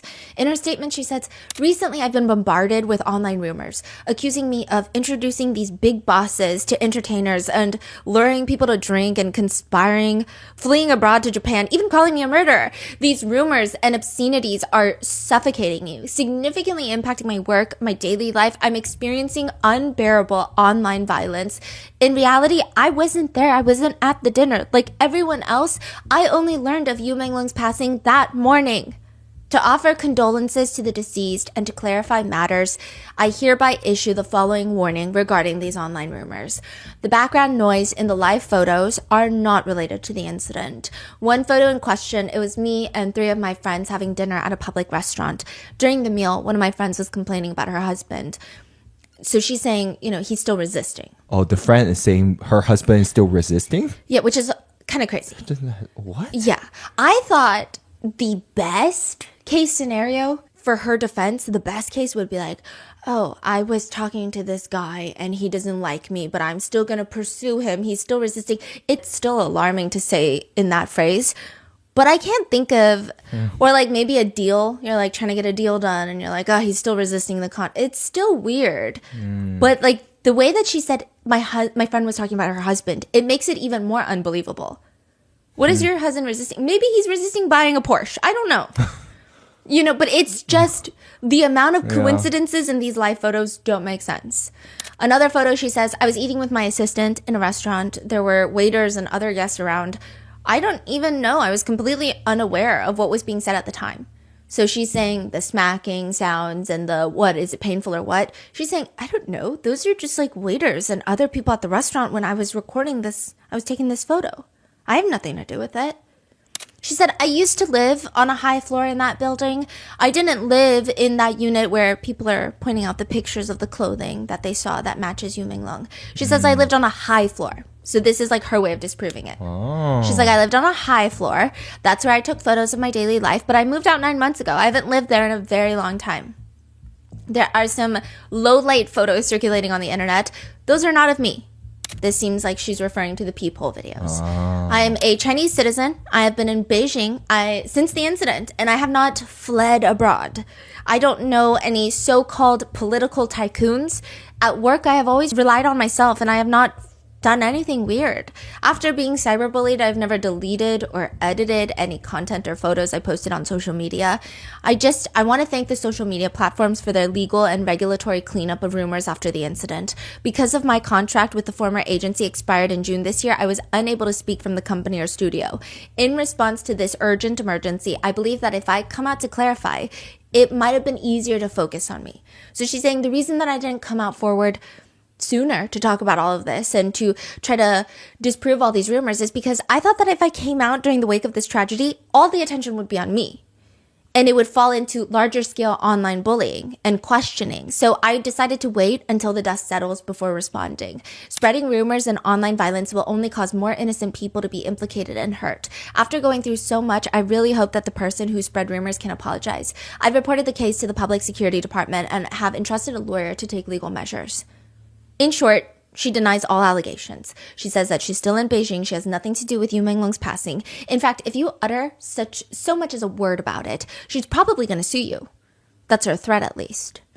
I will say September 28th, a new drama, The Moment I Met You, starring Song Yi-ren, went up and immediately gets taken down 48 hours later. People are boycotting this drama to hell and back. What's crazy is she's just gone back to posting normal photo dumps of her daily life. Really? Acting like none of this is happening. People are commenting, no more live photos? Oh, so you're just going to pretend nothing happened? And they also bring up Dylan Wang in a lot of her comments. So I was like, oh my gosh, what is happening with Dylan Wang? If you guys don't know, Dylan Wang is another very beloved actor in China, and he's huge. He also did a lot of fantasy shows too. Dylan Wang and Song Yi-ren were on a reality TV show together previously. And this clip is so weird. He is sharing the story about how he was invited to a gathering at Song Yi-ren's house previously, before all of this. And everybody is like, oh my gosh, like what's going on? Like tell us about it. And he's like, yeah, I mean, it was like this weird, she was having a party And the whole time, Song Yiren is sitting next to him and she starts looking very uncomfortable. It's like she starts fidgeting, she starts taking sips of her tea, she starts looking side to side and kind of smiling sheepishly. And he's not exposing her for anything. He's just like, there was this one incident where she was saying, you guys are tired. Everyone come over, and I prepared these foot baths for everyone. Okay, just to clarify, Dylan Wang and Song Yiren is on a reality show. Yes. They're sitting there sharing a story with a group of other celebrities. Yes. And this story is making Song Yiren looking a little uncomfortable because it's not a good, positive story about her. Yeah. And so he's like, I thought it was so sweet of her because we had been working all day, and she's like, I just want to do something nice for everyone. Like, I just want to get a foot bath for you, right? So he goes over to the party and everyone's like, there's a foot bath. And he's like, oh, this is so sweet. Everyone's like, put your feet in the bath. Put your feet in the foot bath. Put your feet in the foot bath. He's like, oh. Is this a common thing or no for Americans or no? A foot bath? Oh, maybe, perhaps not. It's like a soaking tub with Yeah. hot water. It's like, maybe it's a more... I Yeah, don't know. it's a very common thing we do growing up. Like after a long day, steaming hot pot of hot water, you dip your feet in there. It's like relaxes your whole body. It's like, also in Korea, they say it releases toxins. I guess it would be yeah. taking a regular bath, but Yes. obviously just your feet. You just roll up your pants, right? Yes. And So it's like a very relaxing, Yeah. calming, treatment. I do want to say there's no like sexual connotations or anything weird about a foot bath. It's just a foot bath. And it's like you go to a manicure or a pedicure. And so he's like, okay, everyone is very excited about me putting my feet in the foot bath, right? And there's a lot of people there. So he's like, okay, he rolls up his pants and puts his feet in the foot bath, and everyone starts laughing and cheering wildly, as if like this is the most revolutionary thing that has ever taken place. And yes, Dylan Wang is a revolutionary person, but like him putting his feet in a foot bath it wouldn't warrant such a response. So he's looking around really uncomfortably and confused. And turns out it was a very mean prank. Every single person had dipped their stinky feet into that foot bath before Dylan Wang. And this was, I guess, some sort of, I don't even know what kind of joke this was. Yeah. And It seems like it was Song Yuan's idea, or this is her way of, I don't know what it was. I think that it's just not nice. And so she looks uncomfortable because her entire celebrity persona is being this nice, sweet girl. And now people are saying Dylan Wang has warned us from the beginning. He probably didn't know anything dark, but he probably knew that she was not exactly who she presents, of this nice girl next door. And he shared that story as like, this is weird. Like, I felt uncomfortable by that and I didn't like that, which is understandable. And people have been commenting his name in the comments. They've been bringing up this clip, and she's still acting like nothing has happened, going about posting her normal life. And to do that, you really have to know the right people, which again comes up. The internet thinks that her parents are heavily politically connected. And on top of that, she has a very close friend of hers. This is the person that got her into the Beijing Film Academy. Director Cheng. The rare hair director, right? Yes, from the WeChat text messages. See, they all run in the same circle, these people. That's why. And they're all such close friends. They were friends since she was 13. He was like 30-something. What can you be friends about? So he gets her into the Beijing Film Academy. They're very close friends since then. And that places both him and her and Shin-chi all at the scene of the crime, allegedly. But there's another one. There is a famous singer by the name of Fan Shiqi. Fan Shiqi, yeah. Fan Shiqi. We're going to call him Singer Fan. Singer Fan has the world's strangest picture that I've ever seen in my life. Do you know that they actually were from the same? Yes, they're Okay. from the same. Oh, So they were in the, I think it's Superboy, the Yes. same show that is what got them famous. and it seems like they've had somewhat of a friendship since the very Yeah. beginning. Like, everyone assumed that they were close friends. There didn't seem to be any sort of bad blood or any sort of tension on that show. It seemed like they got along well. And it periodically throughout their career, I think they've had run-ins, and nobody had any suspicion of anything bizarre happening. But there is this very strange picture of Singer Fun. It's a selfie of him in the car with sunglasses on. I don't think it's particularly an attractive picture, but the caption reads, "Ever since I was little, I swore that I would kill anyone who's more handsome than me. Until today, my sword still hasn't been used. Hashtag fun shichi. Hashtag early days. Hashtag just handsome." So this is the type of guy that he is, okay? But then recently, what placed him at that dinner party was this leaked video. There's lots of voices in the leaked video, and people are saying this is the torture before Yu Menglong's death.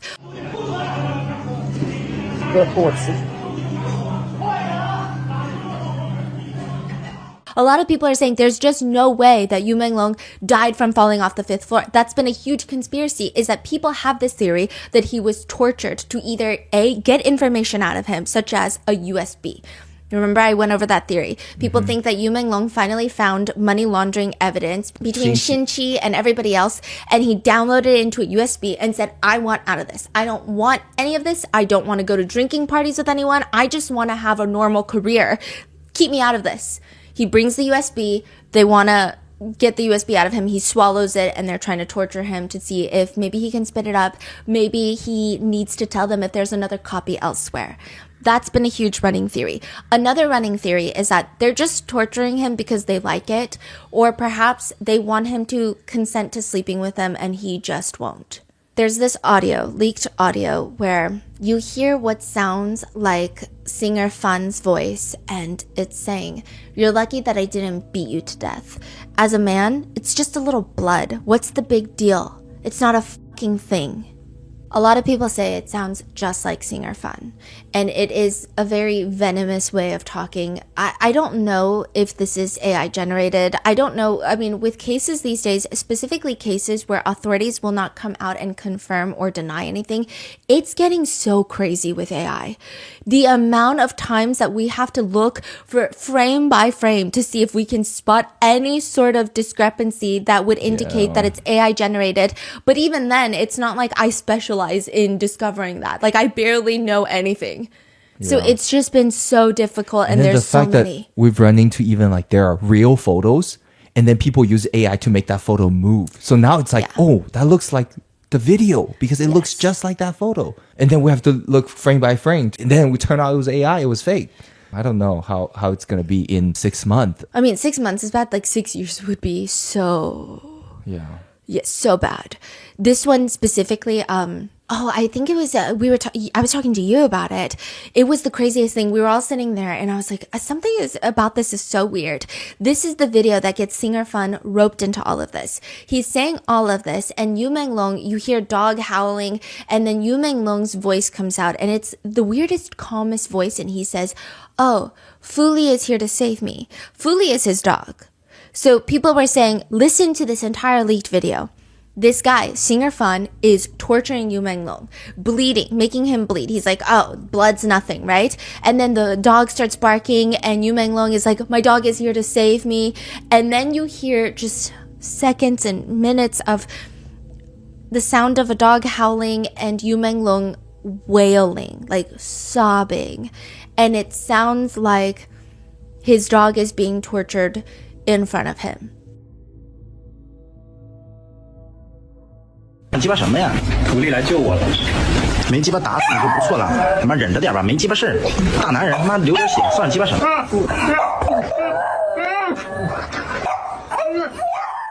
But then it gets confusing, because that whole part where he says, "Fu Li is here to save me," his dog's name Fu Li, 徒弟来救我了， that's from his live stream.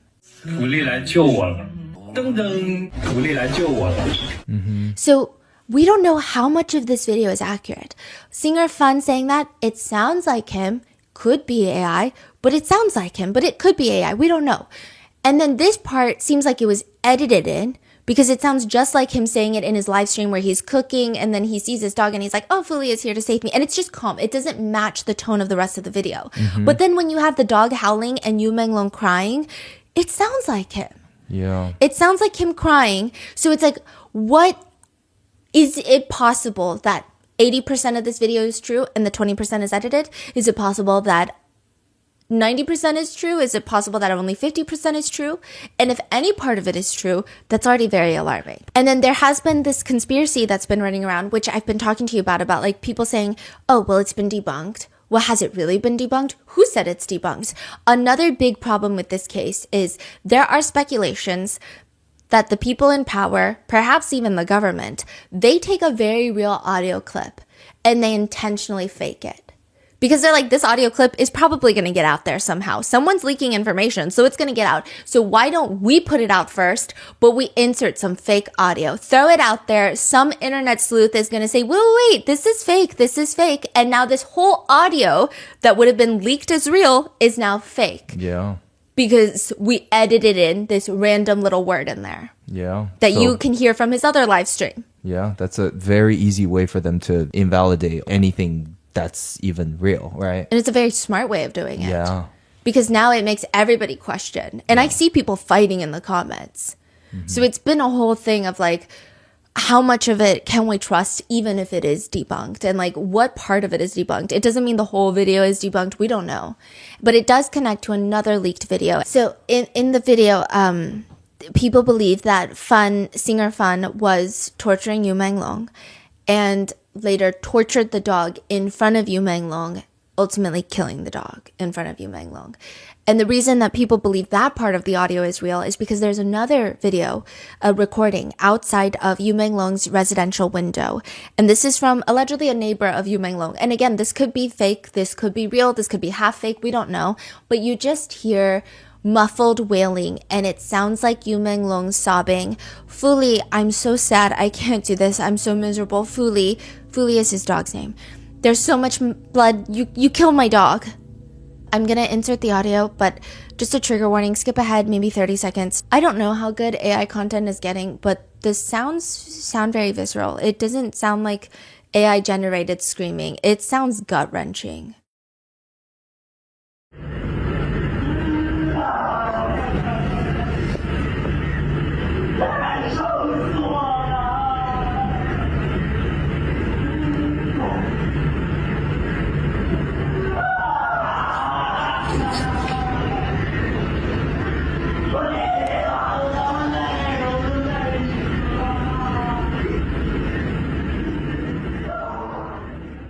But this makes people believe that singer Fan is there and that they killed Yu Menglong's dog to get him to comply. People are now asking singer Fan in his comments, "What is 12 years of friendship to you? Your shameless betrayal and lies have been exposed."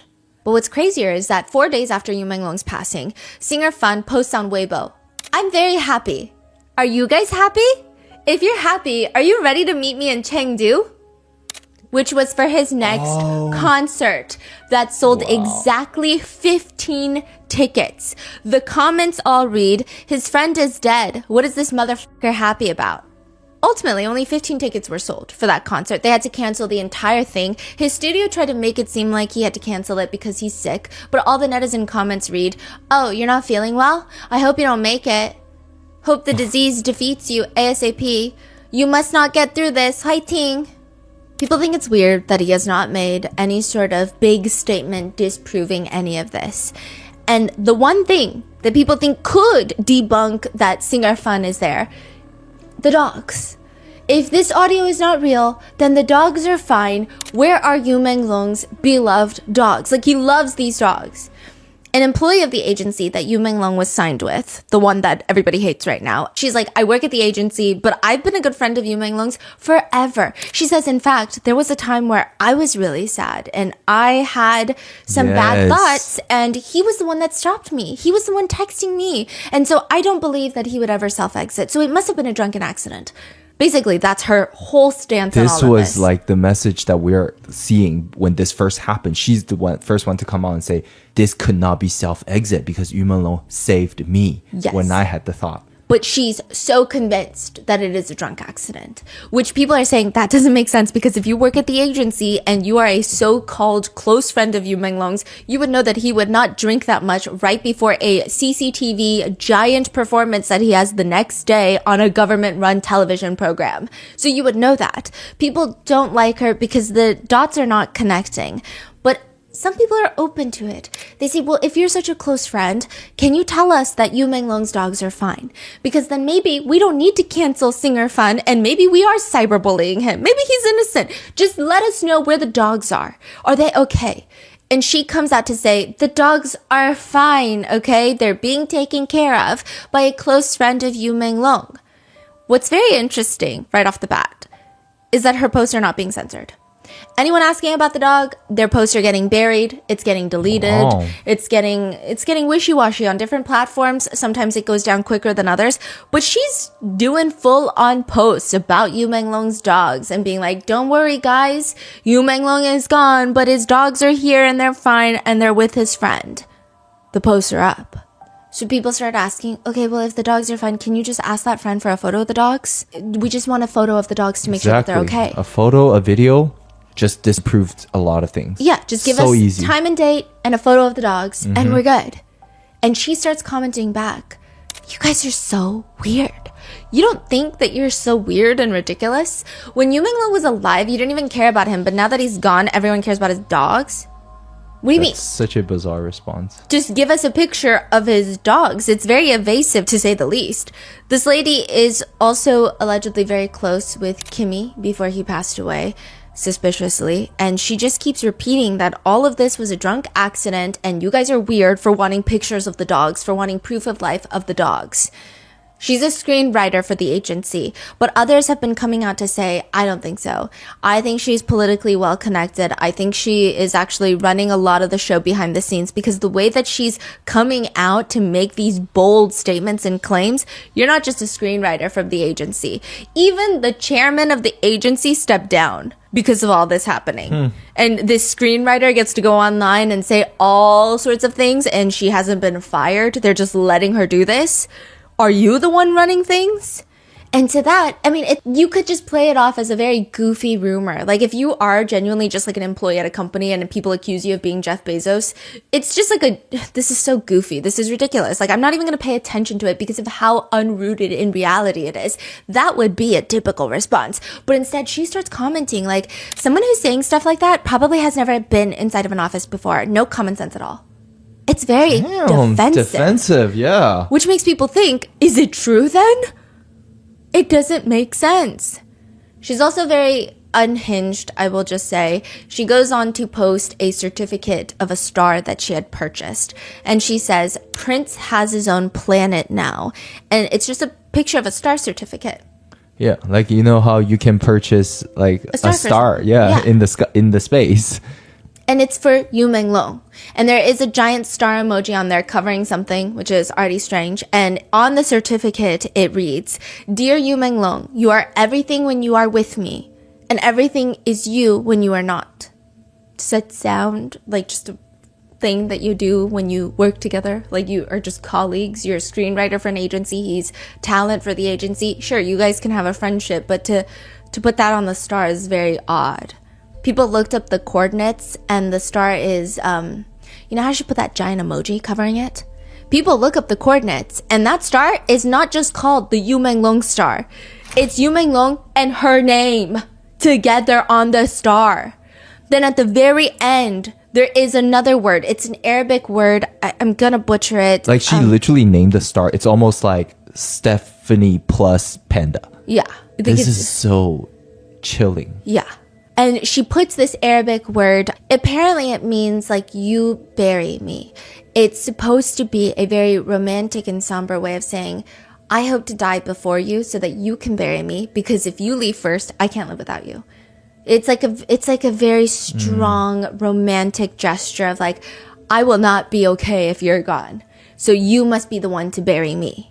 Netizens were so irked by all of this because, well, for one, it's just creepy. Like, what do you mean you guys work together and you bought a star and you're putting all these different romantic connotations, and you seem like you're more higher up in the agency than you want to lead on? And also, why can't you just give us a picture of the dogs? And we hate this star. Netizens were so irked that they bought their own star and they named it Little Fish, which is Yu Minglong's nickname. Yu means fish in China, so they call him Little Fish. Now, side note, it is said that she has a second account that she uses frequently, and September 10th, she writes, The last time is terrifying. You won't know it's the last time. There is no goodbye, no signs, just regrets. Good night. That's a very cryptic message before everything went down the next day. Yeah, before the first post goes up at around 11 in the morning the next day, she posts this allegedly on her alleged second account. There's no way to prove that this is her account. There's no way to prove that this has any relation to the Yu Minglong case. But if it is, it seems like she knows a lot. Yeah, this woman is so weird. Yeah. Just like the dog thing to me is the biggest red flag. She inserted herself into this whole dog thing. She's like, no, the dogs are not dead. And then as soon as people are asking for a photo, she got so mad. And she's yet to send a photo, which is such an easy thing to do. She could easily just take a video of herself going to see the dog. Yeah. Or you just even ask the friend for a photo. Yeah. It doesn't add up. This Yeah. places her also on that list. People don't know if she was there that night. People don't know if perhaps she just knows a lot, coordinated a lot. A lot of netizens are on the belief that she knew more than she's leading on, that she knew more than September 11th. Morning came around, paparazzi released the information. They think that either she was called that night or she was there that night. Then we have the red-haired director. We're coming back to him. So the reason that he's placed at the scene is because he's always harassing young men. It seems like he was very into Yu Menglong. And another thing is, there is a picture of him at a fashion show the next day after Yu Menglong's passing, and these are paparazzi photos, and there appears to be what looks like blood on his shoes. Like if you were to step in blood and it would dry on your shoes. It's not like splattered where he would even notice. It's not so obvious where it's like, oh, no, that seems like a design choice, or that seems like this. It just seems like on the very edge, near the sole of his shoe, coming up the ridges a little bit of his sneakers, it looks like he stepped in something dark and red. It is weird. I mean, I don't remember last time I got red on my shoes. It's a very specific color. Yeah, that is weird. Yeah. It's not like brown and dirt. It's Yeah. red. And he's best friends with Song Yu-ren, who has also been placed at the scene. So everyone, and remember September 10th, that night, he posts delicious, like yummy on Weibo. So again, that puts him at that scene. And then there's a new photo that starts circulating. In neighborhood forums and later on social media platforms, one of the biggest questions was, who the hell are these two guys holding hands at the scene of the crime? Which, by the way, it's not really a scene of the crime because the investigation has closed it as a drunk accident, but most people think it's the scene of the crime. They're like, who are these two dudes? Can you explain the photo again? Yes. Like the situation, what are we talking about? Of course. So this is, a lot of neighbors had gone to that building to try and see what's going on, investigate, and all the police are trying to tape it off. They're not even letting security in. It's very controlled. But outside the building, you see building 18, and at the very bottom, right before the door opens, before you get into the building, there's a bunch of police officers scattered about, and you see this man in white, and he has his back turned toward the camera, so you can't really see his face, and he's sitting on what looks like the ledge. It's a little sidewalk ledge. And then a man in black is standing next to him, and you only see his side profile. And he's like holding his hand. They look like they're caressing, comforting each other. But it's not this deep sense of profound comfort of, we are in immense grief, let's cry together. It's almost like those jokes of the young couple at Disneyland lines. Like you always see that weird high school couple that's like all up on each other and you're like, whoa, this is Disneyland. What's going on? Like, please, let's be appropriate. Like it feels like that. It's like they're just like holding each other's hands. It's not that inappropriate, but it's like, it's weird. It's like a calmer, comforting. The feeling I got was like, I thought maybe one of them is the one that put their shirt on Yu Menlong. Like they're the friends of Yu Menlong and they're just looking at the situation, comforting each other by holding their hands. Like, Yeah. what the fuck? But it doesn't feel like a deep, profound, Yeah. like I'm in grief because Exactly. no one's slumped over. No, I feel like if you're really that sad of a friend passing and seeing that friend pass, Yeah. I feel like you'd be slumped over and someone would be like patting your back. Yeah. I don't think it'd be like, here's my hand, hold my hand while you're standing next to me. Yeah. So people thought it was really weird, but they're like, who the hell are these two guys holding hands? Because they must have been at the dinner party. The guy in white, obviously, you can't see him because his back is turned to the camera. But the man in black, you can see his side profile. And people are saying it looks just like director Chang. Now, a little bit of context. The man in black has black hair. Director Chang has bright, flaming red hair. And he comes out to say, you guys, I have had this flaming red hair for years. I've never had black hair. I didn't have black hair September 10th, September 11th, and I don't have black hair now. People are saying, okay, well, we didn't see you September 10th and September 11th, so we don't know if maybe you just dyed your hair back. But I will say the day after, when he did go to the fashion show, he did have red hair. So he's saying, that's not me. But people still believe he was there that night because of the delicious comment that he made on Weibo, that random post. He's friends with Hong Yi-ren. He's known to be very creepy, and a lot of people believe that he was trying to sleep with Yu Menglong. And allegedly, I don't know if it's true or not, I read that when Kimi passed away, he also posted delicious on Weibo.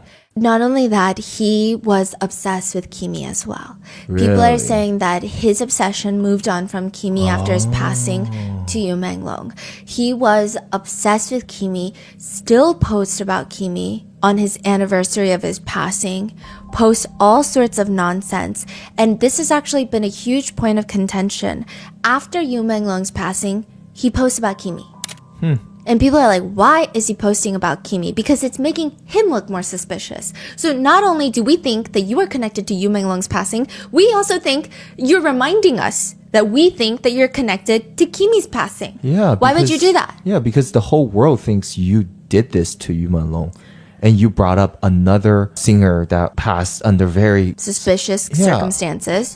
That's a really weird action when people are thinking, yeah.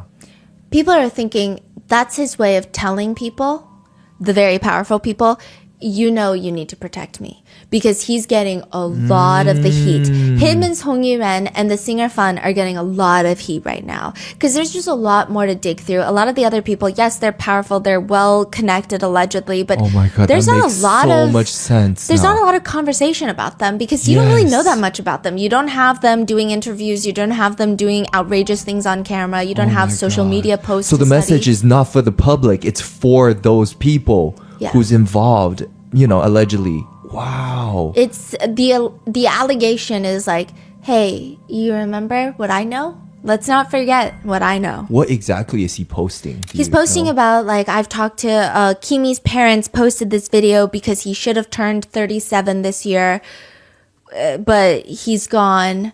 And I'm just posting he will forever be youthful, which again, people think is weird because he does have an obsession with young boys, men, right? It was just like very vague and weird stuff to the point where people are like, okay, we think he's posting this to remind these powerful people since he is one of the few getting dragged through the mud. Don't forget that I know a lot of stuff too. But if he's not the guy in the black shirt, because people are saying, we think that he was there, but we don't think he's the guy in the black shirt. I mean, like the side profile is alarmingly similar, but you're right. He does have black hair and director Chang always has red hair. Who are these two guys holding hands at the scene of the crime? That's where Ji Guangguang comes in. Ji Guangguang is the owner of the apartment building in which Yu Menglong passes away from. He's a writer, screenwriter. His biggest work was, I think it's a show called Come On, You Are the Best. He's also written some books. According to an online detective, he is the homeowner and he was the host of the dinner party. And he's not necessarily the most successful, but that just means he's well connected. He's politically powerful. He loves Rolex watches. He loves spending a lot of money, but he doesn't really have the success to back it up. So, like, he must be one of the politically well-connected people as well in there. It just doesn't make sense. So those two watches were allegedly his Yes. in Yu Menglong's pocket. Yes, if it is true that there were Rolex watches, people think that it was his. He seems to be a huge fan of the brand Rolex. That is so weird. Shi Tao is Ji Guangguang's husband. So they think that Ji Guangguang is the man in white and Shi Tao, his husband, is the man in black comforting him. So they're at the scene. But we don't really know that much about him. We just have this rumor that Ji Guangguang's father was the former premier of the state council. So it seems like there has already been allegations at the forefront since a long time ago that he is very politically well connected. But being politically well connected is not necessarily a bad thing until now. So they get placed at that dinner party. And Ji Guangguang doesn't really make any statements that are convincing. He just goes off to immediately turn off his comment section. And people think that is very suspicious. There's also another photo of him where it's a very blurry photo of him inside of his apartment unit. And it looks just like what the apartment units look like in this building. It looks like the window that Yu Menglong fell out of in the back of this photo. So we've got Ji Guangguang, we've got his husband, and that husband is definitely not Director Chang. But Director Chang is placed at the scene of the crime. And then he goes on to keep fighting it. He's like, I'm not going to shut up about this. I'm going to post these WeChat photos. I'm going to show you guys my messages.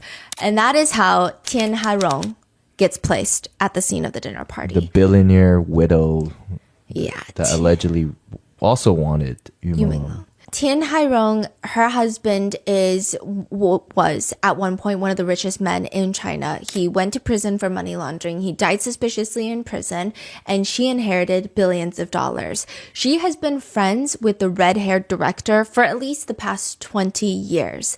And people are saying she is the money behind all of this. I mean, yes, all of these people are politically well connected. What does that mean? They have boatloads of money. They've got a lot of it, but they're using their political connections to get away from this scot-free. They're going to have the authorities not investigate. They're going to shut it down online. It's going to be censored. But what about her? If you've got no political connections, so people are saying everyone can be the fall guy. You can be the fall guy. If people are thinking that Yu Menglong was murdered, let's give them a murderer. That's the easiest way out of this. Why does it have to be this hard? Why do we have to have all these rumors and these conspiracy theories? They want a murderer?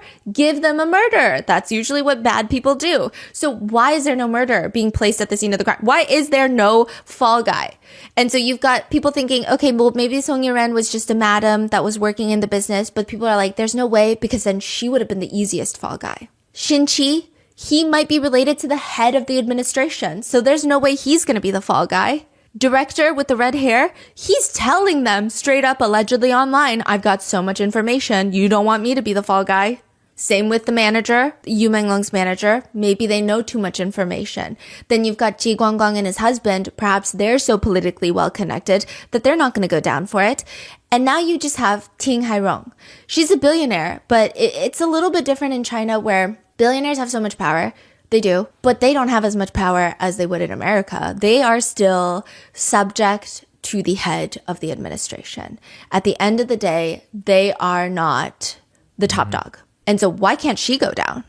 They could just say, hey, she's a creepy widow and she was obsessed with this guy. He didn't want her because she's older and like maybe he doesn't like her. Whatever. She got enraged. She kicked him off the building. She pushed him off the building. She hired one of these random people off the street to push him off the building. They could have made her the fall guy. Allegedly, she is the pockets in all of this. Neighbors have reported that people were going around offering tens of thousands of dollars per resident to not talk to any media, to not talk to the police, and to just shut their mouth. Don't post anything. Don't go on Instagram. Don't go on Reels. Don't go on Threads, which is where a lot of people have been circulating information. Just shut up, and here is money. People did calculations. You're talking about tens of millions of dollars. The only person that would have quick access to that kind of funds is Tian Hairong. It doesn't make any sense. Additionally, some people said that they didn't take the money. There are allegations that netizens there did not take any of the money. They didn't want it. And they were perhaps talking to some reporters, posting a bit online. Their tires were allegedly slashed. That has been the rumor that's been going around. They've had red paint splashed on their doors. And within days, a lot of the units in this complex go up for sale. These units are going up for sale at crazy discounted rates. People are panic selling. Now, originally the thought was, well, that makes sense. You have very bad news in an apartment complex. You don't want that to affect your equity in the house. So maybe you want to be the first few to sell before it really starts plummeting and people all want out. It's kind of like the stock market. Everyone's panic selling. That was the initial thought. But the amount of money that people would be losing, it doesn't make any sense. And also, lots of tragedies happen in Beijing at all sorts of different apartment complexes. And typically, like, you just ride the wave and like in a year, you won't lose any money. It doesn't make any sense that they would be panic selling unless they're scared to live there. They just don't want to live there because they know it is not what they're telling the internet. So why would you feel safe living there when the internet is saying, okay, these authorities are saying that he fell drunk, but you know that's not true because you heard things that night. Yeah, I think I read somewhere that it was like the neighborhood before was like they have 90 units that's listed for sale. Overnight, it went to like 153 or something. Just like boom, doubled. In like 12 hours. That doesn't make sense. You know, something happened. One neighbor says, I live nearby. I was contacted by them. It's not really disclosed who they are, but they gave us a lot of money. And they gave my family a lot of money for not revealing anything. We did hear the sound of something falling down that night, but security told us that one of the units was just like throwing trash away. So we just assumed it was that. They asked us to ignore the sound. Like I was saying in the beginning of the episode, the reason that people are roping Ting Hairong into all of this is that she reposted her WeChat screenshots. They don't align with everything that's been happening. That receipt of the Bulgari Hotel restaurant receipt, that was weird. And so people think, yes, you are a very suspect person, and we think that you were there at the dinner party. But she really seals the deal in the netizen opinion department when she decides to repost a statement from the police officials as a way to inadvertently declare her innocence. She reposts the police statement that they have officially arrested 3 people in connection with this case. Okay, this is like the craziest thing. The police finally come out with their own statement. Previously, everybody's talking for the police, saying the police have concluded that there's no foul play. The police come out weeks later. Okay, so in China, the police announcements always coming out in this navy blue poster. That's like with a stamp of the police on there. That's the official statement. And that usually gives you the most credible information, as credible as the police official statement is. And people thought that it was going to be about Yu Menglong's case. So they're like, okay, this is a long one. We see lots of words. So it must be about Yu Menglong's case, and we're finally going to get answers. And they kind of briefly touch about Yu Menglong, but more so, they just post 3 people have been detained in connection with this case. They are being investigated. One detainee fabricated a story that Yu Menglong was set up by others and injured before jumping. Another detainee fabricated a story that he was thrown off the building. And the last detainee fabricated a story that Yu Menglong's mother was being held under control, resulting in her not being able to comment on this case. All 3 of them have been placed under compulsory legal measures by the police. This is like it. That's it. All they write about Yu Menglong is after Yu Menglong's accidental fall from the building while intoxicated. Police immediately investigated. Through scene inspection, forensic examinations, interviews, and reviewing of the surveillance footage, criminal suspicion has been ruled out.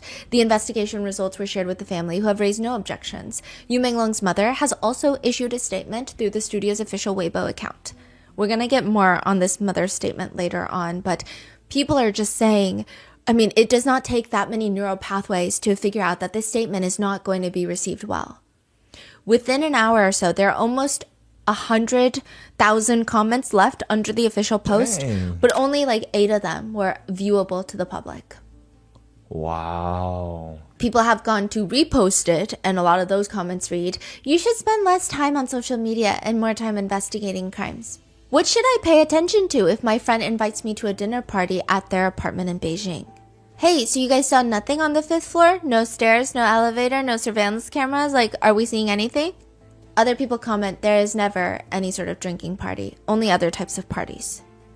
But what's crazy about this is Tin Hairong repost the photo of the police bulletin that they had posted on Weibo. So you've got 2 posts. You've got the police's original Weibo post of this bulletin board. She reposts that picture, and people are looking at them too, side by side, and they go, that's really strange. Because on the corner of the police post, on the corner, bottom, you see their Weibo handle, like Beijing Chaiyang Police. Then you go to her picture, and you see in the corner her username for Weibo. But it's not a bunch of jumbled words. It's not her username on top of the police username, which means she must have had the original bulletin. She must have had an original copy of what they were going to post. This is crazy because the police don't just give that out to people. Police don't really go out of their way to give their statements and official postings to people for fun. FOIAs, FOIA requests are not really a thing in China, so how could she get that if she doesn't have some sort of power over the police or some sort of connection with the police officers? Especially when you consider a reporter called the police just before this official statement was posted asking for an update on the case. Just a status update. The police straight up tell them, look, if you're not directly related to Yu Menglong or Yu Menglong's family, I cannot disclose anything about this case. Just wait for the official announcement like everybody else. So why doesn't Ting Hairong just wait for the official announcement like everybody else and just repost it with their handle on this side just like everybody else? It doesn't make any sense.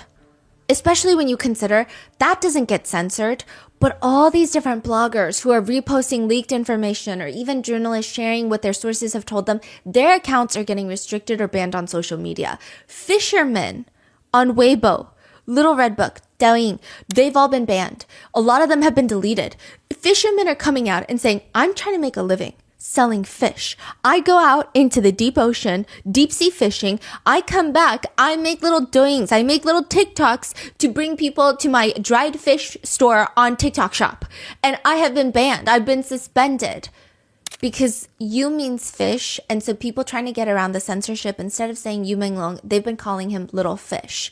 And they have just started banning people that have little fish or fish too often in their freaking live stream or their videos. They just start banning all of them. Even people who are, they're not even fishing. People who are selling fishing hooks, fishing lines, fishing equipment, fishing boat tour companies, all of them are getting suspended and they're getting very frustrated. And then that inadvertently would trigger a deletion of accounts that would use other words. So once all the fish accounts are getting banned, people are coming forward and fishermen are very upset and they're losing their livelihood. A lot of people have started calling him something else. They're like, okay, let's try to find a different word that we could use and one that wouldn't affect too many people. One of the easiest ones was Yu Menglong's fan base originally called themselves lemons. And people are like, okay, well, lemons, there's not really lemon sellers. Like you just go to the market and you buy a lemon. You're not going to have someone that's like, let me show you how I pick my lemons and I'm going to sell you my lemons online. I mean, I'm sure there's some lemon related businesses, but it's not going to be as vast as the fishermen. Lemon gets banned. Selling umbrellas gets banned because that is... Yu is rain, also means rain. Yeah. Yu Menglong means hazy. Yes. So a lot of people have been describing him as this whole situation as hazy, as rain, as foggy. A lot of celebrities even that were close with Yu Menglong, they're not allowed to talk out, and I don't think anyone wants them to because look at what's happening. It's so scary out there. So of course no one wants their favorite celebrity to say anything and get themselves in a very dangerous position. But a lot of celebrities that were close with Yu Menglong have gone to post pictures of like foggy skies when it's raining or hazy mornings, and they'll just write, what a hazy morning. And it's kind of their way of drawing attention to it, saying like, I see it. I also am grieving, but I can't say anything.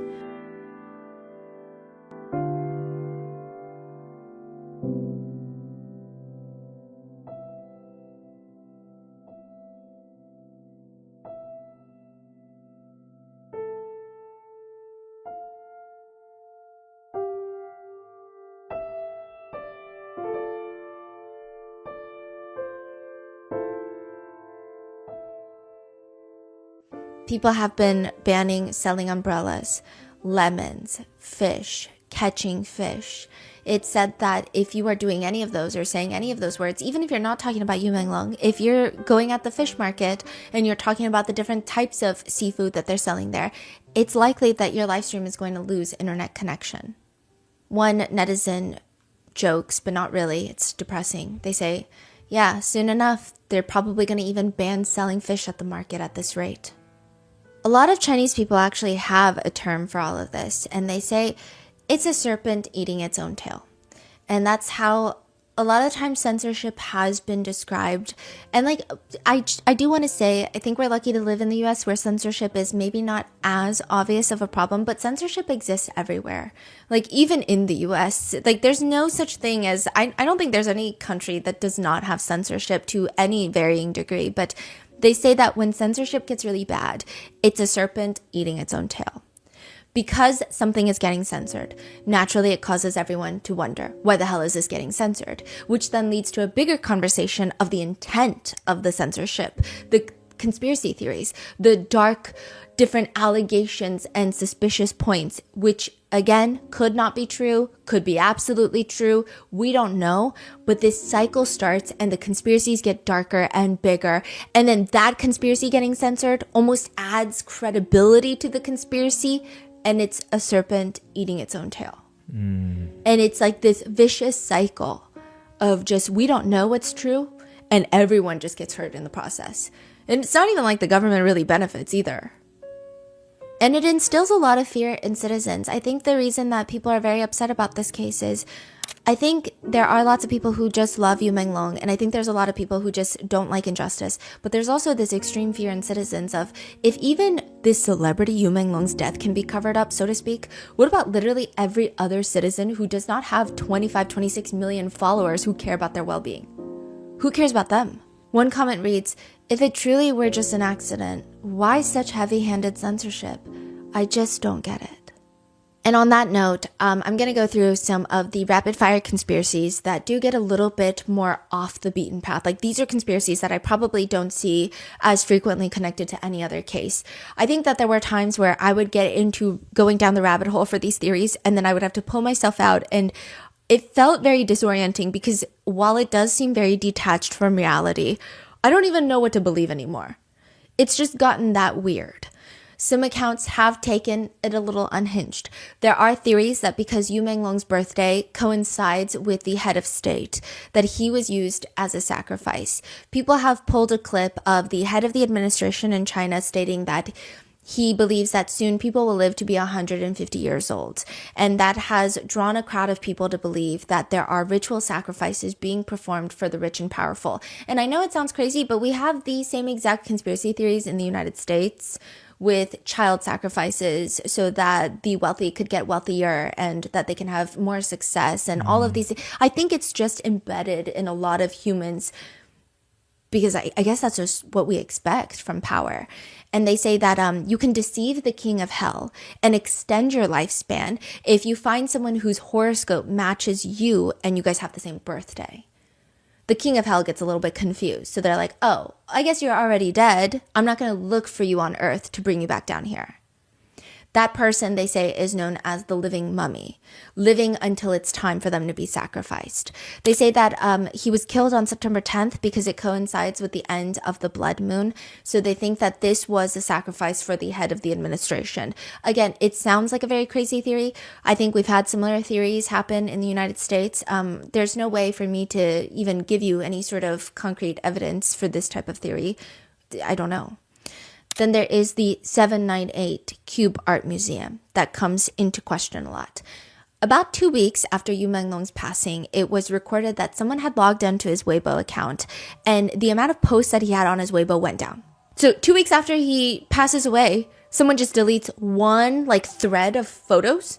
That's weird. Which ones? And so people start going cross-referencing, they start looking, and they find it's 3 photos that are connected to Yu Menglong visiting what appears to be a museum.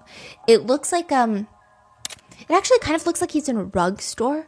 If you look at these 3 photos, it's him kind of laying down or posing in front of, it looks like red rugs that are hung about, and there's rugs stacked on top of each other. It looks very artsy. At one point, you see some sort of silver chains on the side. It looks kind of industrial. Maybe it looks like a rug making factory. But interestingly enough, these are the photos that disappears. What's in these photos that's even weird? They try to trace the timeline of when those photos were posted, and it coincides with when Yu Menglong had gone and visited this museum called the 798 Museum. So now netizens want to know, what the hell is the 798 Museum in Beijing? What's going on in that museum, and why would someone want to delete pictures that he took inside that museum? They're not even controversial pictures. They're modeling shots. They're celebrity selfies. It doesn't make any sense. People find one review because it was very hard to find what's going on inside that museum. People are saying, oh, we think this is what was happening in that museum, but it was definitively, some people are saying, no, I think that's a different museum. There was lots of back and forth of I don't think that's a museum. I think that's a fake picture. I think that's AI generated. September 6th. Somebody does review an exhibition from the website of the art museum. See, that's another thing. People are trying to track down which exhibit he went to and why they would delete it, because art museums have different exhibits. Yeah, it changes all the time. Yes. So if they don't find the exact one that he had went to, then it might not mean anything. So they're trying to find the meaning of this exhibit. What is this exhibit? So they find one from September 6th, which was still the exhibit that was in operation when he had gone. And they say, this reviewer says, location is great, parking is great, transportation is great, ticket is cheap, I highly recommend. And the photos that the user posts are literally just torture scenes of human bodies. They're not real human bodies, so we think, right? So I think, but there are some people who think they are. I don't know. it is just like gruesome, looks like horror movie. There is one where it just looks like a man's face has just blown apart, and they look very graphic, and they look real and they don't look real. They look real in the sense of, if I saw that in a movie, it would look very believable. I would say, whoa, that does not look super fake. It doesn't look like a clay figurine. It doesn't look like bad CGI. But they don't look real in the sense of, if these are real, the decomposition wouldn't make sense unless they're preserved somehow. So it's like this very weird... I know some people are saying these are real humans, but they would have to preserve the... It's just... Overall, it's a weird exhibit. But art is subjective, I guess. But more than that, the organizer for this very gory, very bloody exhibit is Ji Guangguang's husband. The owner of the apartment, his husband, is the one that runs this exhibit. The guy in the black shirt. Holding Ji Guangguang's hand. People wanted to make sure. Like, are we sure, though, that this is the exhibit that he went to? They cross-reference photos from this user, and they cross-reference the photos that were deleted on Weibo. And it's pretty clear that that is the exhibit that he visited. Yu Menglong did not post any of the gory exhibit, but he posted next to it, where there are rugs being hung about. There's these like chains that are being hung about. He posted there. And so why would they delete that? And why does it seem like there's not that much information about this specific exhibit online for people to see? Because isn't that the whole point of having an art museum? You want everyone to know about this exhibit. You want to do press tours. You want to do press releases, articles. You want curators to come into your exhibit and write about it. And there's just like nothing. That doesn't make sense. Guess who also is pictured frequently visiting this museum? The red hair. Yes, red-haired director. Now, allegedly on the museum's website, this is an allegation. This could be photoshopped, I can't tell you, but it was alleged that before this was taken down, it was announced that Yu Menglong was supposed to have an exhibit at this museum, like a collaborative exhibit, from September 6th to September 12th. So like right when that one ends, he's going to have his exhibit. But after his passing, they removed everything about it, is what people are saying. I don't know. I don't know if people who had gone to that exhibit would come out. I don't know if he would have fans that went, because these are his fans who support him, and then they would feel inclined to come out. So I don't know if any of this is true, but there is a rumor that it was called Unfinished Borders, which people are now definitely reading into it, wondering if people were thinking that his life and exhibit were going to be unfinished. That part, I don't know. But it does, there is a connection between Ji Guangguang's husband, it seems, to the exhibit and those pictures being deleted. There's another piece in the museum. This museum has been a huge topic of discussion. There's another piece in the museum. It's an old raggedy jacket that looks like it's been rolled around in dirt. Maybe there's blood on there. It just looks like it's been soiled. This jacket is just hanging on the brick wall of the exhibit, and Yu Menglong was pictured, allegedly spotted, wearing a similar looking jacket at the airport before. Some people are saying this art museum feels like a bunch of rich people, sick rich people who probably are into gore, who like these very bad, nasty things, and they are almost incorporating real life victimization and this museum all together in one piece so blatantly in front of everyone, and they might get off on that aspect as well. They're saying, what if Yu Menglong was tortured in this jacket and then they hung it up in the museum? Because they get off on it, because why not? People are wondering if this is just like a rape museum of all the artifacts and product of them essaying and their sick sexual fantasies. That's what people are saying online. I can't tell you if any of this is true. I will say the jacket does look similar, but that jacket could be just like a, I don't know, a Uniqlo jacket, a Target jacket, like a jacket that everybody wears. I don't know. Like hanging a jacket is like, what kind of art is that even? Yeah. So weird. Everything's so weird there. Then come there's even more about the museum, by the way. There's like this conveyor belt that people have been posting online. And again, I haven't physically been there, and like I'm just getting so cautious about AI generated content. So I can't tell you definitively if this is even a picture of the museum, but they say, you know how you go to a dry cleaner and they have that conveyor belt where they hang the shirts and they push the button and it just rolls. It seems like instead of shirts hanging, It's like skin suits hanging. It looks like someone just skinned someone's torso and then hung them on this conveyor belt, and it just keeps moving around and around. And the skin looks very realistic. A lot of medical professionals allegedly have been posting online like, hey, so I work in the medical field. I'm in a research lab, and I'm just going to tell you, it's a very good artist or it's something else. So that's what a lot of people have been saying. But overall, they're saying this museum is creepy.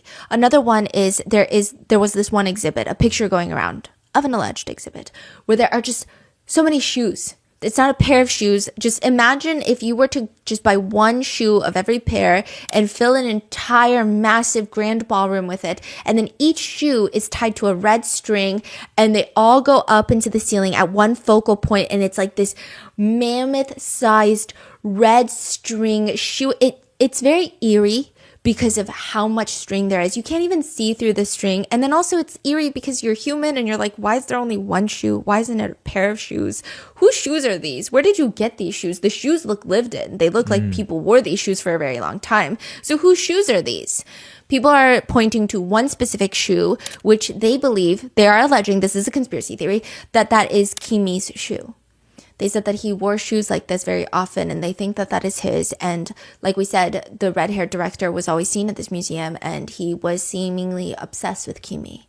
Additionally, a lot of people think that Kimi's alleged photo from his funeral many years ago, they think that he was mutilated and tortured to death. That is a conspiracy theory online. They think that it does not appear like his body is intact. His family did come out years ago to say, that's not true. Our son was very depressed. I don't know why people don't want to accept that he was depressed and he self-exited. We didn't want to see his hands. That's why it looks like he has no arms, because we asked them to put his hands into the flowers in the casket because they were just bloated and engorged, and we didn't like the way that they looked, and it was bothering us, and that's why it looks like that. People don't believe that to this day. They think that his casket photos are unnerving. They say that it doesn't look like he really even has a torso. It looks like he's almost been stuffed with like a cardboard cutout of something to make it seem like his shirt is in place, but again, these are conspiracy theories. And then come the tunnel theories. I feel like every case, once the conspiracies start getting a life of its own, there must always be tunnel theories. I know with the Sean Combs case, there was tunnel theories between the tunnel of the Playboy Mansion and his house, and everything is always a tunnel. It comes back to a tunnel. But they say that the museum is connected with an underground tunnel to a very big hotel, the Bulgari Hotel. The same one that the red-haired director and Tin Hairong had dinner in that night. They say there is a tunnel, an underground tunnel, so that they can transport him from the hotel to the museum and however they please.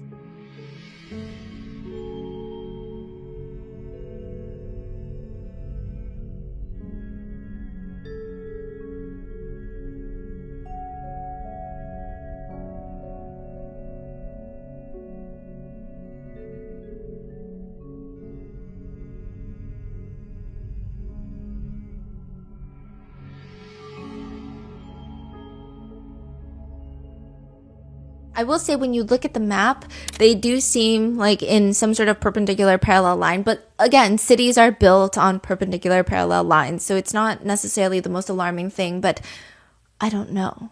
The Bulgari Hotel has been more or less canceled in Beijing, China right now.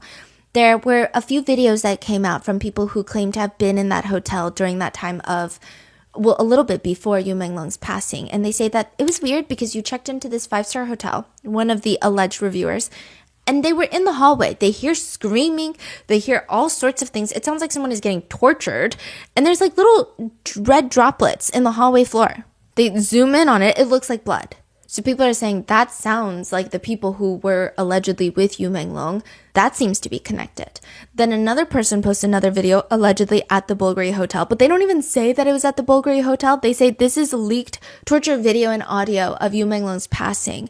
And you just hear people screaming, like, spit it out, hurry and spit it out. And this is how the USB theory comes about, of he swallowed a USB and they're trying to get him to spit it out so that he won't have that evidence. But they're just filming the floor of what looks like a hotel floor. The tile is extravagant, and the tile is oddly specific. It's an 8-point star. So instead of just like a regular star, it has 8 different legs on the star. And people are like, that is such a specific design. And they start looking into it, and that is one of the trademark designs of the Bulgari hotel chains. They love an 8-point star.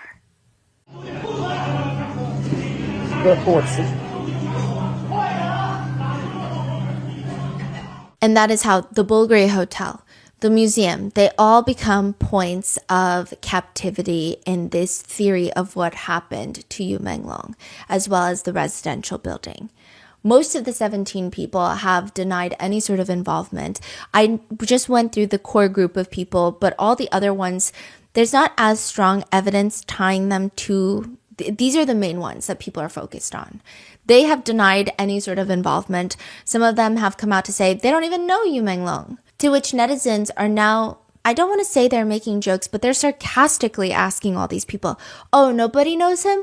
Then whose house did he go to for the dinner? Who was at the dinner with him if nobody knows him? Other netizens are saying, fine, I guess we were the ones at the dinner party then, because nobody else was. One netizen says, wait, nobody knows Yu Menglong but us? Only netizens know Yu Menglong? They're just providing character statements almost for Yu Menglong. Wait, is the light flashing behind you? Do you feel like it's flashing or no? I don't know. Okay, continue. I'm sorry. People just want someone to be transparent.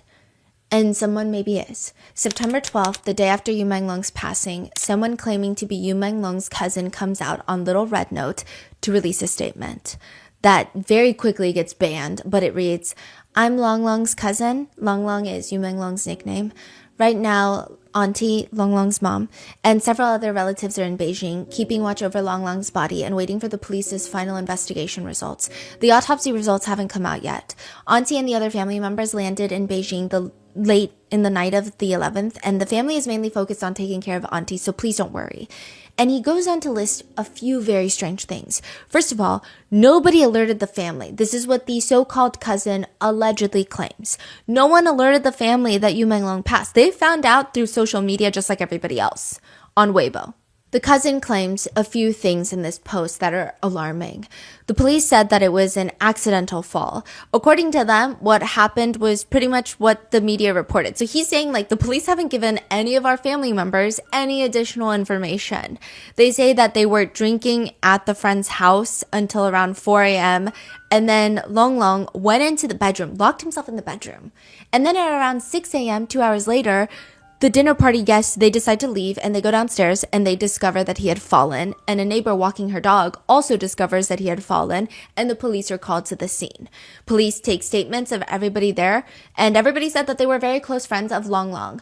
But this cousin is saying, I have talked to other people in this agency that I believe were close to Long Long, and they have told us specifically, the family specifically, that Long Long doesn't even know these people that well. Like, he's not friends with these people. He doesn't even know them like that. He just went because his manager asked him to. He also goes on to state that a few very strange things have happened. Long Long left his phone on the living room sofa.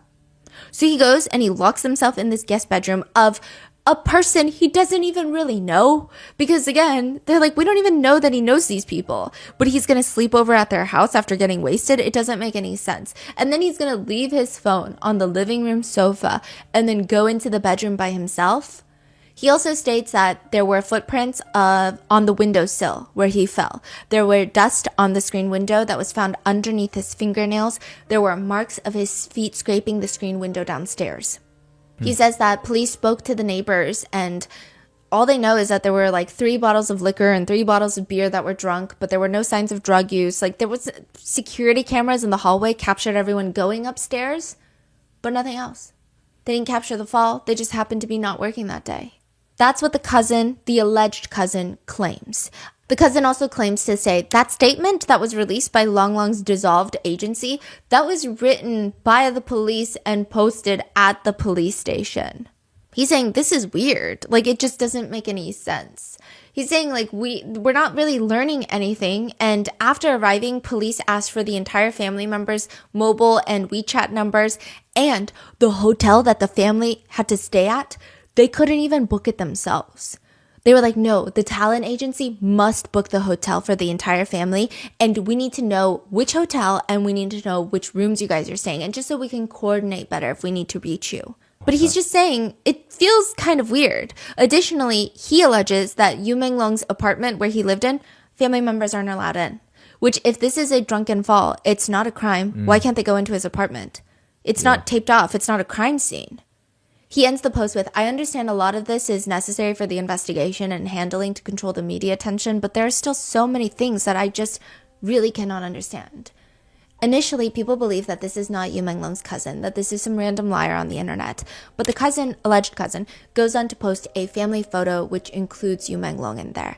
And back in 2011, Yu Menglong's account posted a comment under the cousin's page. So this is a pretty much valid. It is the cousin. Yeah. And then later, he goes on to post once more. The police came looking for me. Four of them. 2 cops, 2 detectives showed up. I'm not going to be updating this any further, so if you guys are looking for updates, you guys can just unfollow me. Then another later post. Yu Menglong's mother and relatives of Yu Menglong have all left Beijing. I'm not going to post anything more, so just unfollow me. Then the account gets deleted. Remember in the last episode, a lot of people were upset that this dissolved studio was the one to announce that the police ruled out any foul play, and they officially announced that Yu Menglong had passed. This dissolved studio that nobody knows who's even really controlling, maybe the police, like the cousin alleges, maybe somebody else. Even more suspiciously, though, September 16th, 2025, so this is 5 days after Yu Menglong's passing, the same studio releases another statement. This time they claim that it's Yu Menglong's mother that wants this statement out in the world. That she was like, can you please post this for me? Because no, I don't have social media and I just want this out there.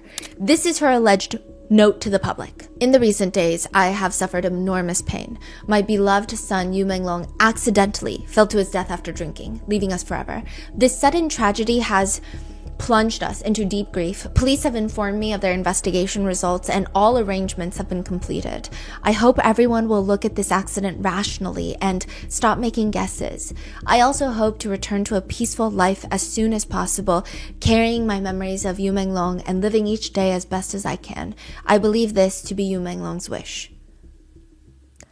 Netizens do not believe this statement to be real at all. Chief among those reasons, they don't think this is a mother who could write such a formal, official-sounding statement so soon after her son's passing, and even if she did believe that her son's passing was an accident, there's no celebration of his life. There are no kind words to her beloved son. There's no personal touch. The rumors are harmful. Stop asking questions. Move on. That's the theme of her message.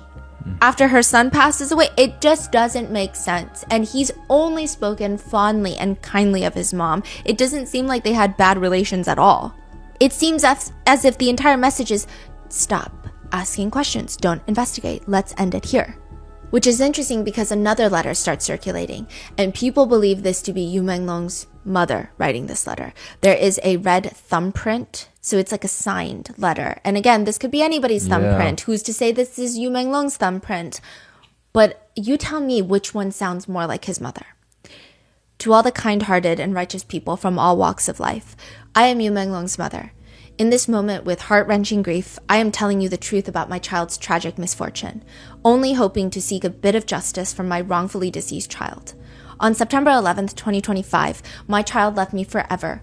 What I can't accept is that the murderer actually lied to the world that this was an accident, covering up this cruel crime with false statements and trying to erase my child's life.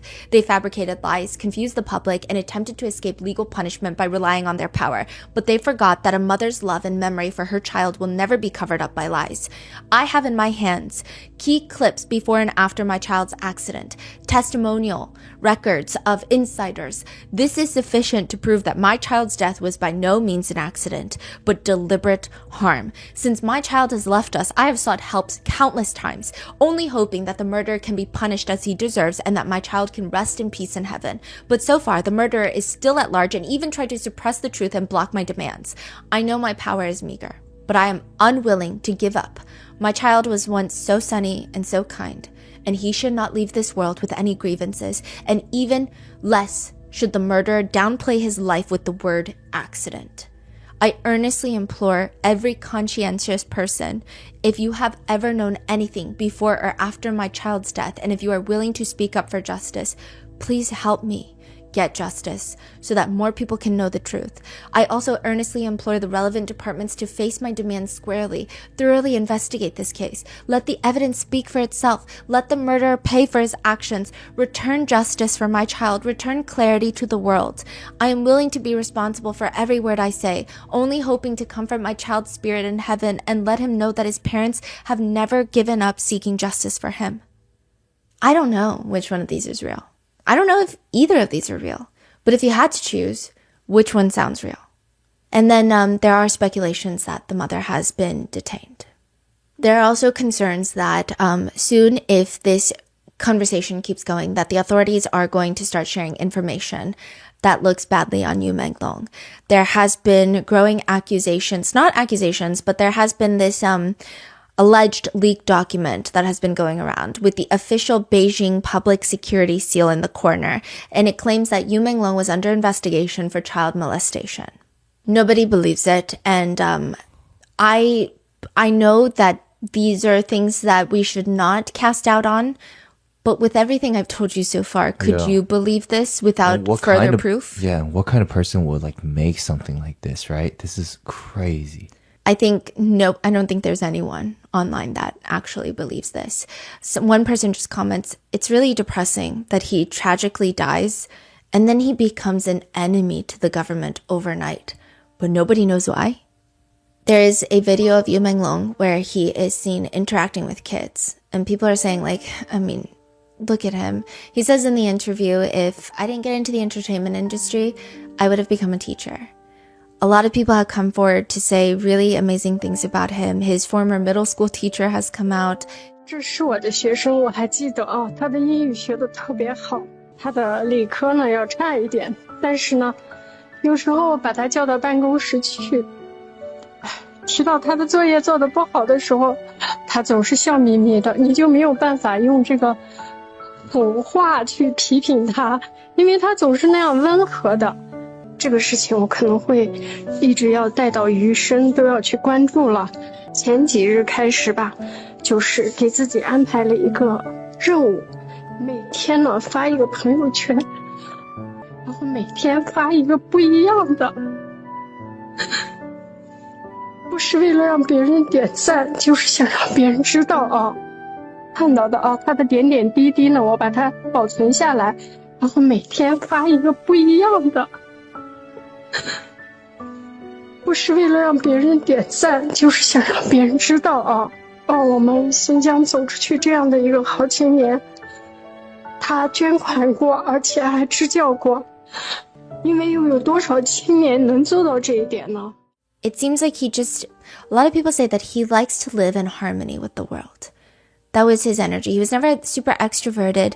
He just seemed almost like that peaceful, wise character that's always there. Even 10 days after his passing, there was a donation made to a charity. And people saw his name and they were very emotional because it seems like he has these donations on autopay. It seems like automatically every month he's donating to people who need it more than he does. And as of right now, that's all we know about Yu Menglong's case. I don't know if we will ever know more. But it does seem like every time someone suspiciously dies, the conversation seems to get bigger, and it seems harder to censor it. And the first video that we posted about Yu Menglong's passing has been age restricted. I don't think that it's nefarious. I don't think it's anything related to any sort of government entity. I think it's just the content of the story is just, it's going to be age restricted. So it's inadvertently suppressed in its own way. What are your thoughts on this? What do you think happened? And do you think we'll ever get answers? Let me know in the comments, and be safe, and I will see you in the next one.